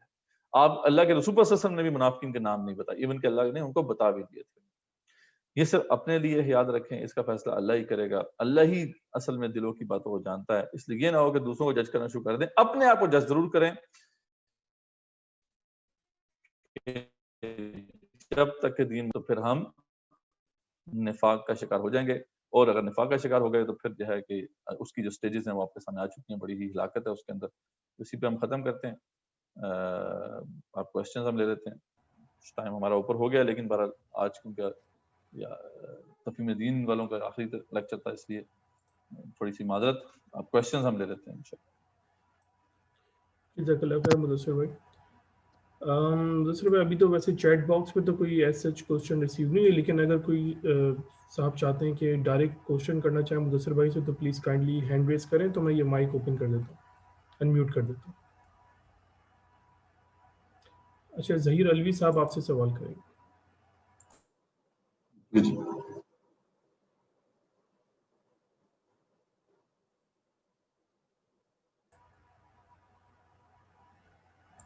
جی سوال کیجیے ظہیر صاحب.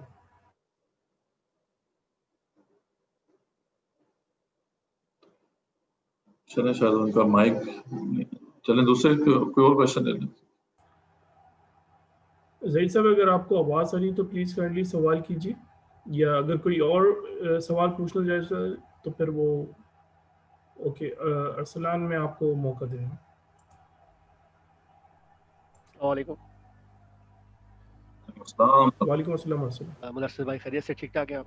جی جی مدثر بھائی مجھے آپ سے سوال پوچھنا تھا کہ جیسے آپ نے کہا کہ کے حوالے سے ہم آج ظاہر خود تو کسی پر فتویٰ ظاہر نہیں لگا سکتے اور ہمیں اپنی ہی فکر کرنی چاہیے، لیکن آج کل ہم جیسے اکیڈمیز میں پڑھتے ہیں تو اس میں جو ہمارے اپنے مسلمان ٹیچرز ہوتے ہیں اکثر، تو ان اکیڈمیز کے اندر جو مطلب ہے کہ ویسٹرن اورینٹیڈ ٹیچرز ہیں ان اکیڈمیز کے اندر، ان کا سارا ذہن جو ہے وہ ویسٹرن اورینٹیڈ ہے.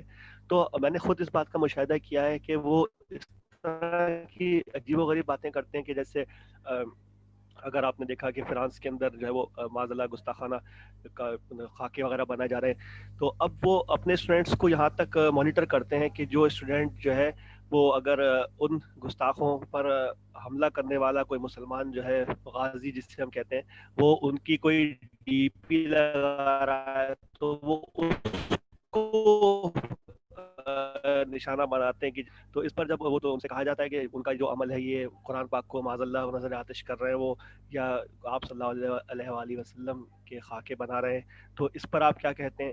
تو وہ کہتے ہیں کہ وہ لوگ تو نادان ہیں اور ان کو تو اس کا آئیڈیا ہی نہیں کچھ ان چیزوں کا، لیکن آپ لوگ جو ہے وہ ان کو مطلب یہ کہ ان پر حملہ کرنے والوں کو بالکل بھی سپورٹ نہ کریں، یہ ایکسٹریمزم ہے۔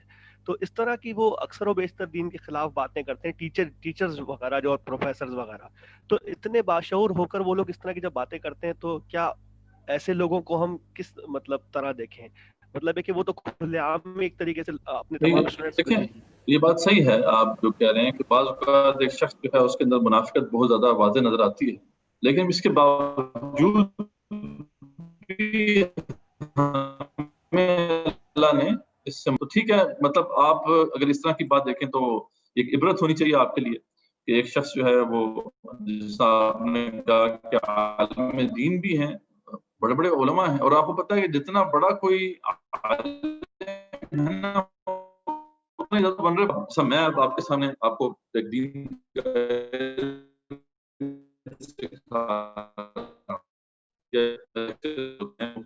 میں جاتا ہوں، سیلیبریٹی اسٹیٹس ہے ان کا، وہ زیادہ ونریبل ہے، کیونکہ اگر وہ کوئی ایک بات بھی جو ہے ایسی ہے دین کی جس پہ وہ خود عمل نہیں کر رہے تو لوگ سوال پوچھیں گے بھائی آپ تو پوری دنیا میں دعوت دیتے پھرتے ہیں، آپ اس والے سے کیوں نہیں کچھ کر رہے؟ تو اب ظاہری بات ہے اس کے لیے کیا، اب اس کا ایک ہی راستہ اس کے لیے یا تو جھوٹے بہانے بنائے گا یا پھر یہ کہ واقعی وہ اس فرض کی ادائی کر رہا ہے تو وہ کہہ دے گا جی میں تو اس کو فرض کو ادا کرتا ہوں، لیکن اپنے اس اسٹیٹس کو جس مقام پہ وہ ہے اس کو کیسے ایکسپٹ کرے گا کہ میں غلط کر رہا ہوں؟ تو یہ بات صحیح ہے کہ جو ہیں وہ جو ہے غلط انفارمیشن لوگوں کو دے رہے ہیں، اس لیے یہ کہ خود عمل نہیں کر رہے، خود اس کے اوپر وہ صحیح طریقے سے عامل نہیں ہے، تو اس لیے وہ جسٹیفائی کرتے ہیں اپنے اس کنڈکٹ کو، جب جسٹیفائی کرتے ہیں تو وہ اپنے اسٹوڈنٹس کو بھی روکتے ہیں، خود بھی روکتے ہیں، صدوں اس کے اندر تو وہ پوری اتر رہی ہے جو اب آج پڑھی ہے، لیکن اس کے باوجود بھی ہمیں صرف اس پہ عبرت ہونی چاہیے ہمارے لیے کہ اللہ تعالیٰ ہمیں اس راستے پہ جانے سے بچا لے۔ یہ ضرور کہہ سکتے ہیں کہ یہ منافقت ہے، ہمیں اس پہ نہیں جانا، جیسے ہم ابھی جنرلی بات کر رہے ہیں، لیکن تعین شخص کا کہ فلاں بن فلاں یہ جو ہیں فلاں یہ منافق ہیں، یہ ہم نہیں کہہ سکتے۔ اس کی وجہ کیا ہے؟ اس کی وجہ یہ ہے کہ دیکھیں توبہ کا دروازہ تو کھلا ہوا ہے، کب اس کو بعض جگہوں پہ جب انہوں نے ایسی حرکتیں کی تو مسلمانوں نے ان کو سلام بھی کرنا چھوڑ دیا، تو اللہ تعالیٰ نے کہا کہ دیکھیں سلام کرنا نہ چھوڑو، سلام پھر بھی کرو، ٹھیک ہے؟ تو اللہ تعالیٰ کا کہ یہ معاملہ اللہ کی طرف سے بھی اور رسول اللہ کنڈکٹ کی معاملہ، تو یہ بات ہمارے ذہن میں رہنی چاہیے کہ ہم اپنے لیے اسے دیکھیں، فتوے نہ لگائیں، ایون دو کہ ہمیں نظر بھی آ رہا ہو کہ یار ایک شخص تھا اس کی چہرے سے نفاق ٹپکتا ہے، اس کے کنڈکٹ سے نفاق ٹپکتا ہے، لیکن بہرحال پھر بھی آپ اس کے بارے میں یہ نہ کہیں جی فلاں منافق ہے، یہ اپنے ذہن میں رکھنا چاہیے۔ جزاک اللہ خیر مدثر صاحب۔ زہیر صاحب اگر آپ سوال کرنا چاہتے ہیں تو پلیز میں نے آپ کا مائک انمیوٹ کر دیا، پلیز کیجیے۔ جی السلام علیکم، آواز آ رہی ہے جی؟ وعلیکم السلام۔ جی السلام علیکم مدثر بھائی، ایک ایڈوائز صرف آپ سے چاہوں گا ان لوگوں کے لیے کہ جو اپنے بیوی بچوں کے اس پہ حقوق کی وجہ سے یا آپ یہ سمجھے جو معاش کی وجہ سے اتنے بزی ہو جاتے ہیں اس چیز میں، خاص طور پہ پاکستان جیسی جگہ پہ کہ جہاں پہ جنہوں نے کمانا ہے اور کھانا ہے، تو ان کے لیے آپ کیا ایڈوائز کریں گے اس میں؟ یعنی کہ کیا وہ خدا نہ خواستہ کسی نفاق کے درجے میں تو نہیں آئیں گے، یا ان کا کیا وہ رہے گا اس سلسلے میں؟ تھوڑی سی اگر آپ کو ایڈوائز کر دیں۔ یہ بات تو بڑی کلیئر ہے کہ ہماری جو بہت ساری جو چیزیں ہمارے ساتھ ہم نے جوڑی ہوئی ہیں نا، وہ اپنی تعیشات کے حوالے سے جوڑی ہوئی ہیں، ورنہ ضروریات زندگی اگر ہم پورا کرنا چاہیں تو وہ کم میں بھی ہو جاتی ہیں۔ تو ڈیفینیٹلی یہ اتنا آسان نہیں ہے، معاشی کسی کی مشکل ہے کہ وہ ٹائم نکالے اس کے لیے، لیکن یہ ہے کہ چلیں اس کے اندر ایک کڑن تو ہو اس بات کی۔ اللہ سے دعا بھی کرے اللہ تعالیٰ مجھے فراغت نہیں ہے، مجھے فراغت ملے، میں مزید کام کرنا چاہتا ہوں، اس دوران بھی اگر اس کو جتنی بھی فراغت ہے اس کو اللہ کے دین کے لیے کھپائے۔ اصل میں یہاں پہ اس کنسرن کی بات ہے، وہ کنسرن ہے، اس کا فوکس ہے، مشکلات اپنی جگہ پہ ہیں، ان کو کم کرنے کی اسے کوشش کرتے رہنا چاہیے کہ وہ دنیا کا جو معاملہ ہے وہ کم سے کم ہو، جیسا اللہ کے دین کے لیے وقت نکلے۔ تو یہ اس کو مسلسل اس کا ایک احساس ہونا چاہیے، اس کے لیے کاوش ہونی چاہیے۔ ایک تو یہ نا کہ ٹھیک ہے میں تو مشکل میں پھنس گیا ہوں، کیا کروں، بس ٹھیک ہے یہ معاش ہی پورا کر لیں، بڑی بات ہے، تو یہ جسٹیفیکیشن ہے، پھر یہ وہی جھوٹا بہانہ ہے، پھر ٹھیک ہے، ایسا معاملہ نہیں ہے۔ دیکھیں رسول اکرم صلی اللہ علیہ وسلم کی زندگی ہمارے سامنے ہے، اب ان کی زندگی دیکھنے کے بعد تو کوئی غریب سے غریب آدمی بھی جو ہے نا آج وہ کوئی یہ دعویٰ نہیں کر سکتا ہے کہ میں مشکل میں۔ آپ صلی اللہ علیہ وسلم کی زندگی ایسے گزاری ہے، کتاب و رکاق پڑھیں صحیح بخاری کی، کیا کیا اس میں مطلب واقعی انسان واقعی ہم کہاں پہ کھڑے ہیں۔ آپ صلی اللہ علیہ وسلم کے گھر میں 3 مہینے چولہا نہیں جلتا تھا، ٹھیک ہے، چولہا نہیں جلتا تھا، اور 2 کالی چیزوں پر وہ گزارا کرتے تھے، 2 کالی چیزیں حدیث میں 2 کالی چیزیں، کہ پانی اور کھجور، بس دودھ بھی روزانہ کا معاملہ نہیں تھا، دودھ بھی کہیں ہمسایوں سے کہیں سے آتا تھا۔ تو مطلب اس لیول پہ جب آپ سے زندگی گزار کے دکھا دی ہے، اس کے بعد ہم کیا کمپلین کر سکتے ہیں؟ تو یہ اپنے آپ کو جھوٹی تسلی دینا ہے۔ اصل میں یہ یاد رکھیں کہ شیطان یہی چاہے گا کہ آپ کی جو بھی کنڈیشن ہے اس پہ آپ کو جسٹیفیکیشن آف دا سن، یہ شیطان کے بڑے حربوں میں سے ہے، وہ آپ کو جسٹیفائی کروا دے گا۔ کوئی مسئلہ نہیں جی، آپ جو آپ کے دیکھیں حالات کیسے ہیں، آپ نہیں یہ باتیں مولویوں کی باتوں میں نہ ہیں، ٹھیک ہے، آپ ٹھیک ہیں اس طرح، آپ نماز روزہ کریں، آپ کے لیے کافی ہے، جنت پکی۔ لیکن قرآن مجید کا فیصلہ ہمارے سامنے ہے، اس کے لیے جب تک ہم اپنے آپ کو کھپائیں گے نہیں، اللہ کے دین کی جو بھی ذمہ داریاں ہیں ان میں خاص طور پہ جہاد فی سبیل اللہ، خاص طور پہ جہاد فی سبیل اللہ، ان کے بار بار میں آپ کو بتا رہا ہوں کہ جہاں جہاد کا ذکر ہے وہاں نفاق کا ذکر ہے، تو خاص طور پہ اس حوالے سے الہ کرمۃ اللہ کی جو ہے، اگر کوئی نہیں کرتا جو مرضی وہ بہانے بنا لے، ٹھیک ہے، وہ چلنے والے نہیں ہیں، یہ بات یاد رکھیں۔ تو اس لیے ہمیں اپنے اس کنڈیشن سے کوشش ضرور کرتے رہنا چاہیے، وقت نکالنا چاہیے، وقت انسان نکال لیتا ہے، مسئلہ وقت نکل آتا ہے۔ اصل میں اگر واقعی انسان سیریس ہو، ول ہونا تو وے نکل آتا ہے، ویئر دیر از اے ول دیر از اے وے، یہ گورو نے صحیح کہا، ٹھیک ہے، ول ہوگی تو راستہ نکلے گا، ول ہی نہیں ہے تو پھر انگور کھٹے ہیں، ٹھیک ہے جی۔ تو یہ ذہن میں رکھیں، قرآن کی اس بات کو سمجھیں، اور بہت ہی اس کی جو مرض نفاق کی ہلاکت خیزی ہے اس کو سامنے رکھیں، اور ہمیں پھر ظاہری بات ہے یہ اگر ہم سامنے رکھیں گے تو پھر ہمارے اندر یہ جذبہ رہے گا کہ ہم اس سے نکلیں، اپنی اس سچویشن سے، اور اپنے کمفرٹ زون سے نکلیں اور اللہ کے لیے کچھ پانا شروع کریں۔ انسان اصل کمفرٹ زون چھوڑنا نہیں چاہتا، یہ بڑا ہی جو آج کل جو کمفرٹ زون جو ہے نا بڑا ہی قیمتی ہے ہر بندے کے لیے۔ بس یہ ہے بات، ہوپ فلی کی بات کسی حد تک میں نے کلیئر کر دی۔ جزاک اللہ خیر مدثر بھائی، ایک سوال آیا ہے، آج کے دور میں ضعف الایمان کا شکار کیسے ہو سکتے ہیں، اور اگر گھر والے دین پر نہ ہوں اور آپ کا رشتہ ان سے ہو، بزنس ان سے ہو، تو پھر کیا کیا جائے؟ دوبارہ مجھے بتا دیں تھوڑا، میں سن نہیں سکا۔ جی، آج کے دور میں ضعف الایمان کا شکار کیسے ہو سکتے ہیں، اور اگر گھر والے دین پہ نہ ہوں اور آپ ان کے ساتھ فیملی بزنس میں بھی ساتھ ہیں، پھر کیا کیا جائے؟ دیکھیں وہ اب وہی مسئلہ ہے کہ ضعف ایمان میں نے آپ کو بتا دیا ہے، وہ ایک تھوڑے ٹائم سپین کے لیے ہے۔ ضعف ایمان ایسا نہیں ہے کہ مطلب آپ اس کیفیت میں لگے ہوئے ہیں، ہفتوں گزر گئے، مہینوں گزر گئے، سال گزر گئے، پر جی ضعف ایمان کیا کریں، یہ ضعف ایمان نہیں ہے، یہ ڈٹائی ہے۔ یہ تو یہ ہے کہ اب آپ اس سٹیج میں جا چکے ہیں، اللہ نہ کرے، مطلب میں یہ نہیں کہہ رہا، آپ کے اوپر نہیں کہہ رہا یا کسی کے اوپر نہیں کہہ رہا، لیکن ہم اس کانسیپٹ کو ڈسکس کر رہے ہیں۔ ایک بندہ جو ہے اسی کیفے میں لگا ہوا ہے اور اللہ کے دین کے لیے کھپائی ہے، کچھ لگائی ہے، اس مشن کے اوپر اس پہ کوئی کنٹریبیوشن نہیں ہے، تو اس کا مطلب ہے کہ اب یہ ضعف ایمان نہیں۔ ضعف ایمان تو دیکھیں وہ ہے احساس، بلال بن امیہ بدری صحابی ہیں، بزرگ صحابی ہیں، امیجن کریں ذرا، بدری صحابی ہیں، بزرگ صحابی ہیں، ان کی حالت کیا تھی کہ آنسو تھمتے نہ تھے، آنسو تھمتے نہ تھے، احساس اس درجے کا کیا، ہم پڑھنے اس درجے کی کہ ہم نہیں کر پا رہے۔ تو یہ احساس کی بات ہم کر رہے ہیں، اس لیول کا اگر احساس ہے، اور وہ ذریعہ اس لیول کا احساس ہوگا تو فوراً اصلاح ہو جائے گی، ٹھیک ہے، ایک ہی دفعہ نہیں جا سکے نا، ایسا تو نہیں ہوا اس کے بعد کئی مارکے مس ہو گئے ان سے، یہ ایک مارکے میں نہیں گئے اور رہے بائک آؤٹ کیسا کیا، 50 دن تک بائک آؤٹ۔ اسلامک سوسائٹی میں کتنا بڑا جرم ہے یہ، اس سے ہم امیجن کریں. تو بہرحال یہ ہے کہ ہمیں باقی بزنس کون کہہ رہا ہے نہ کریں, بزنس کون کہہ رہا ہے دنیا کے دھندے نہ کریں, لیکن اس کو لمٹ کرنے کی کوشش کریں, اس فوکس اس پہ کریں, وہ ساتھ چلتا رہے گا. بعض اوقات کیا ہوتا ہے کہ آپ کام کے دوران بھی اس کام کو کر رہے ہوتے ہیں, ہاتھ وہ کہتے ہیں نا کہ وہ کیا کہتے ہیں, وہ دل یار وال, وہ کیا ہاتھ کار وال تو دل یار وال. تو انسان جو ہے فوکس, اصل بات فوکس کو کر لے گا, ول اس کے اندر ہوگی تو انشاءاللہ وہ وقت نکالے گا اس کے لیے, اپنے آپ کو کھپائے گا, ساتھ اپنے ذریعہ پر دنیاوی جو چیزیں ہمیں کم کرنی. یہ نہیں کہا جا رہا ہے کہ بڑھائی جائیں. تو یہ ضرورت پوری ہوگی. میں نے بتایا نا آپ کو, کیا بتایا وہ جو اس آیت کے اندر, وَلَٰكِنَّكُمْ فَتَنْتُمْ أَنفُسَكُمْ, کئی لوگ تو اپنے اوپر خود ہی آزمائی خود ہی ڈال لیتے ہیں. سب کچھ ٹھیک ہے بھائی, کتنے لوگ ہیں میں جانتا ہوں, سب کچھ ٹھیک ہے, بزنس بھی سب کچھ ہے, گھر بار بھی صحیح چل رہا ہے, پنگا لے لیا کوئی سیکنڈ بزنس شروع کرنے,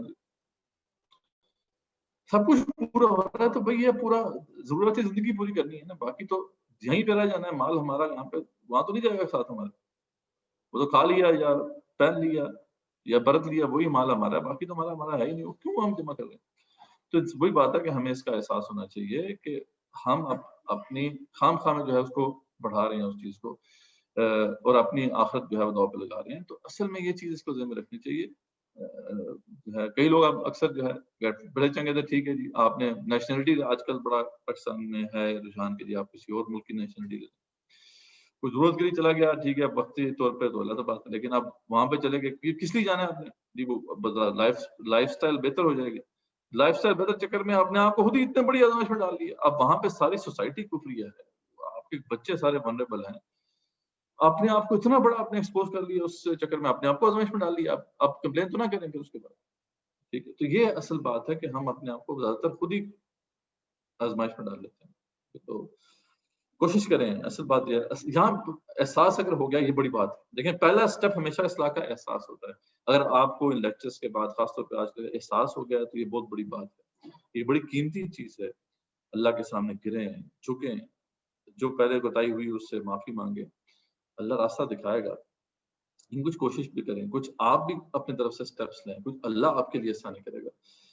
وہ حدیث اپنے ذہن میں رہنی چاہیے, ہر بندے کے ذہن میں رہنی چاہیے کہ جب انسان دنیا کو اپنا مکتوب بنا لیتا ہے, مقصود بنا لیتا ہے, تو اللہ تعالیٰ اس کے کاموں کو بکھیر دیتے ہیں اور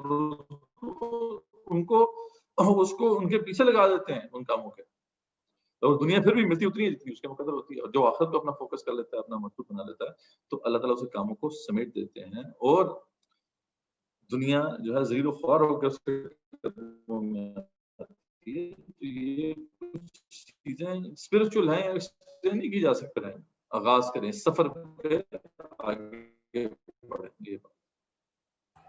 جزاک اللہ خیر مدثر بھائی. بس ابھی آخری سوال ہے وہ پوچھا گیا کہ میں جس ویسٹرن کنٹری میں رہتا ہوں وہاں پہ جہاد تو ہونا ناممکن سا نظر آتا ہے, لیکن نفاق تو کیا جا سکتا ہے. تو بتائیے کہ کیا میں انفاق سے بچ سکتا ہوں, یعنی انفاق کو پے کر کے یا جیسا بھی ہے نفاق سے بچ سکتا ہوں؟ دیکھیں بات یہ ہے کہ اول تو اگر آپ اس پوزیشن میں ہیں تو اگر آپ بالکل وہاں پہ کام نہیں کر سکتے تو پھر آپ کو سوچنا چاہیے ہجرت کا. ہجرت اس لیے ہے نا کہ ہجرت کس لیے؟ اللہ کی بندگی کے لیے, اللہ کی بندگی اختیار کرنے کے لیے ہجرت ہے. یاد رکھیں اگر کسی جگہ پر اللہ کے فرائض کو ادا نہیں کیا جا سکتا تو پھر آپ کو وہاں سے کسی ایسی جگہ جانے کی سوچنا چاہیے کہ جہاں پہ آپ ان فرائض کو ادا کر سکیں, یا پھر جس جگہ پہ آپ ہیں پھر جو ہو سو ہو وہاں پہ ادا کریں اس فرض کو. ٹھیک ہے, مشکل تو ہر جگہ پہ, یاد رکھیں آج دنیا میں کوئی بھی ایسی جگہ نہیں ہے جہاں پہ یہ آسان ہو. بعض جگہوں پہ قدرے آسان ہے, بعض جگہوں پہ مشکل ہے. تو اگر آپ نہیں کر سکتے وہاں پہ تو وہاں چلے جائیں جہاں پہ قدرے آسان ہے. یہی بات تو ہجرت کے والے سے ہم نے ایکسپلین کی تھی نا کہ اللہ پوچھیں گے کہ تم کیوں نہیں گئے, کس حالت میں تھے. وہ کہ مستضعفین تھے, تو اللہ نے تمہارے اللہ کی زمین وسیع نہیں تھی, اللہ کی زمین وسیع ہے تو کسی جگہ چلے جائیں. اگر کسی جگہ نہیں جاتے آپ تو پھر اسی جگہ پہ پھر کریں, پھر جو ہو سو ہو. ٹھیک ہے, اب لوگ اکثر پوچھتے ہیں کہ میں وہاں پہ ہوں کس جگہ پر تو میں کیا کروں گی. اب آپ کی مسئلہ ہے نا, آپ وہاں پر تھے, آپ کے پاس آپشن تھی, آپ اس سے بہتر جگہ پہ ہو سکتے تھے. جیسا پاکستان سے لوگ چلے جاتے ہیں, یو کے چلے گئے, یو ایس چلے گئے یا کہیں اور. اب وہاں پہ تو کرنا مشکل ہے, ذریعہ بات ہے. یا گلف جو اسٹیٹس ہیں وہاں پہ یہ کرنا جو ہے ممکن نہیں ہے. تو بہرحال یہ ہے کہ پھر آپ وہاں پہ کیوں گئے بھائی. ٹھیک ہے, اور اگر آپ گئے ہیں تو پھر وہاں سے نکلیں وہاں سے اور اسی جگہ جائیں جہاں پہ آپ کر سکتے ہیں، یا پھر جہاں پہ آپ ہیں پھر وہاں سے آپ جو بھی کر سکتے ہیں کریں. اصل بات یہ ہے کہ یہ ہمارے مسائل ہیں، اللہ تعالیٰ کا یہ مسئلہ نہیں ہے. یاد رکھیں اللہ نے ہمیں جج کرنا ہے کہ ہم واقعی اہل ایمان میں سے ہیں یا نہیں. اگر ہم اسی کیفیت میں رہیں گے تو پھر ذریعہ آخرت میں پھر ناکامی ہمارے سامنے کھڑی ہے. تو ہمیں اس سے نکلنے کی کوشش کرنا چاہیے. ٹھیک ہے. اور ہاں یہ بات ہم نے کہا انفاق کے مال انسان کر دے، ٹھیک ہے انفاق کرنا چاہیے، انفاق کے مال تو کثرت سے کرنا چاہیے، پھر زیادہ بڑھ کے کرنا چاہیے. ٹھیک ہے. لیکن یہ بات میں نے ایکسپیرینس سے بتا رہا ہوں آپ کو، جہاں انسان پہ جان کھپتی ہے نا وہیں مال نکلتا ہے. یہ کہنے والی بات زبان سے تو اچھی ہے کہ میں ٹھیک ہے جان تو نہیں کھپا رہا لیکن مال میں دینے کو تیار ہوں. ٹھیک ہے. کئی لوگ تھوڑے جب نفاق کا لیکچر سنتے ہیں تو ماشاءاللہ بہت زیادہ کمٹمنٹ کر لیتے ہیں. ٹھیک ہے کہ میں آپ کو 50% اپنی ویلتھ بس میں دے رہا ہوں، لیکن یہ وہ پھر بات ایک لمحے کے لیے ہوتی ہے. جو مال وہی کھپاتے ہیں جو جان بھی کھپا رہے ہوتے ہیں، یہ یاد رکھیں. بلکہ آج تو پتا ہے آپ کو زمانہ الٹا آ گیا، تو کہتے ہیں جان لے لو مال نہیں دے سکتے. ٹھیک ہے. جان تو بے شک لے لو. تو بات یہ ہے ہمیں ذہن میں رہنی چاہیے کہ دونوں چیزیں ساتھ ساتھ ہی چلتی ہیں. اللہ کو بھی دونوں چیزیں قابل قبول ہیں. منافقین کی وجہ سے یہ بات بھی اللہ نے بیان کی ہے جب انہوں نے کہا نا کہ ہم آپ کو مال دے دیتے ہیں، اللہ نے فرمایا کہ ہم ان کا مال قبول نہیں کریں گے. جان نہیں کھپائی انہوں نے تو مال بھی نہیں قبول کریں گے، اللہ نے قرآن میں فرمایا. اس لیے ہمیں اس کو دیکھنا چاہیے. ہاں جس حالت میں ہمیں اسٹارٹ کرنا چاہیے کثرت سے مال بھی خرچ کریں اللہ کے راستے میں، اللہ کے دین کی سربلندی کے لیے، اور پھر اپنی پلاننگ کر لیں، زندگی کی پلان کرنا شروع کریں. جلدی سے جلدی اس پوزیشن میں آنے کی کوشش کریں. وقت کم ہے، ہم نے آخرت میں جنت کمانی ہے. تو اس لیے اس کو احساس کرتے ہوئے اپنی جلدی جو ہے نا لائف کو ری پلان کریں تاکہ آپ اس مقام پہ پہنچ سکیں جہاں پہ زیادہ وقت دین کے لیے لگ رہا ہو، کم وقت دنیا کے لیے لگ رہا ہو. یہ ہمارا ٹارگٹ ہونا چاہیے. اگر یہ کوشش ہم کرتے رہیں گے، اس پہ احساس بھی ہوگا، کوڑن بھی ہوگی، تو انشاءاللہ اللہ راستے بھی نکالیں گے. اور اس دوران اگر فوت ہو گئے تو چلو کچھ تو ہم مقدمہ پیش کر سکیں گے. ابھی ہماری حالت تو جو ہے وہ تو خیر کوئی ایسی نہیں ہے کہ ہم جنت ہمیں ملے. خاص طور پہ جب صحابہ سے اللہ کہہ رہے ہیں کہ ہم حسب تم جنت، تم نے حساب کیسے لگا لیا تمہیں جنت ایسی مل جائے گی. تبوک کا موقع ہے، غزوہ تبوک سے پہلے کتنے مارکے ہو چکے ہیں، صحابہ کرام سب کچھ کپا چکے تھے، بدری صحابہ بیچ میں موجود ہیں. لیکن جہاں پہ بھی اللہ نے کہہ دیا تمہیں کس نے کہہ دیا کہاں سے تم نے حساب لگا لیا تمہیں جنت ایسی مل جائے گی. تو جب ان سے اللہ اس طرح کہہ رہے ہیں تو ہماری تو کیا حیثیت ہے. ہم تو کسی جگہ پہ احساس ہونا چاہیے، اصلاح کی طرف قدم بڑھنے چاہیے. جزاک اللہ خیر مدثر بھائی. ایک آخری سوال ارسلان کی طرف سے آ رہا ہے تو پلیز کائنڈلی اس کو رسپونڈ کر دیں. ارسلان پلیز اپنے سوال کو مختصر رکھیے گا تاکہ پھر ہم سیشن کو کلوز کریں. جی مدثر بھائی مجھے آواز آ رہی ہے آپ کو؟ جی آ رہی ہے.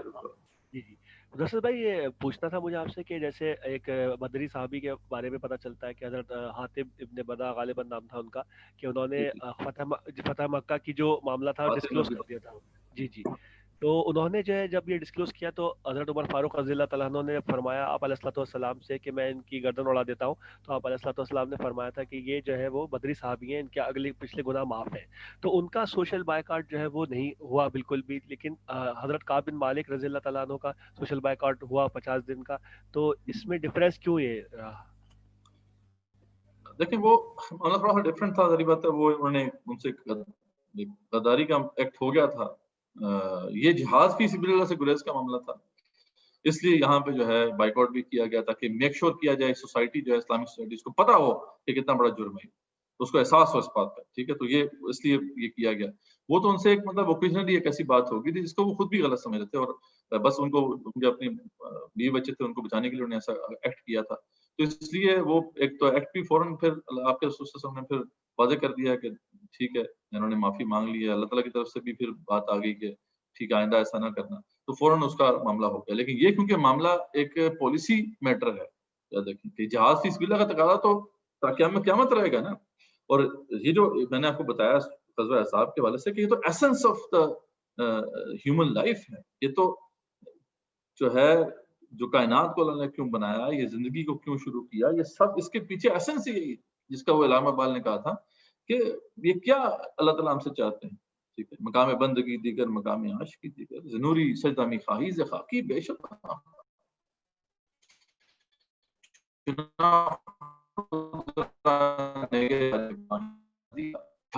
وجود خود دوستا خالی اللہ تعالیٰ. تو یہاں پہ تو ایک بہت بڑا پالیسی میٹر ہے، اس لیے اس کو انشور کرنا تھا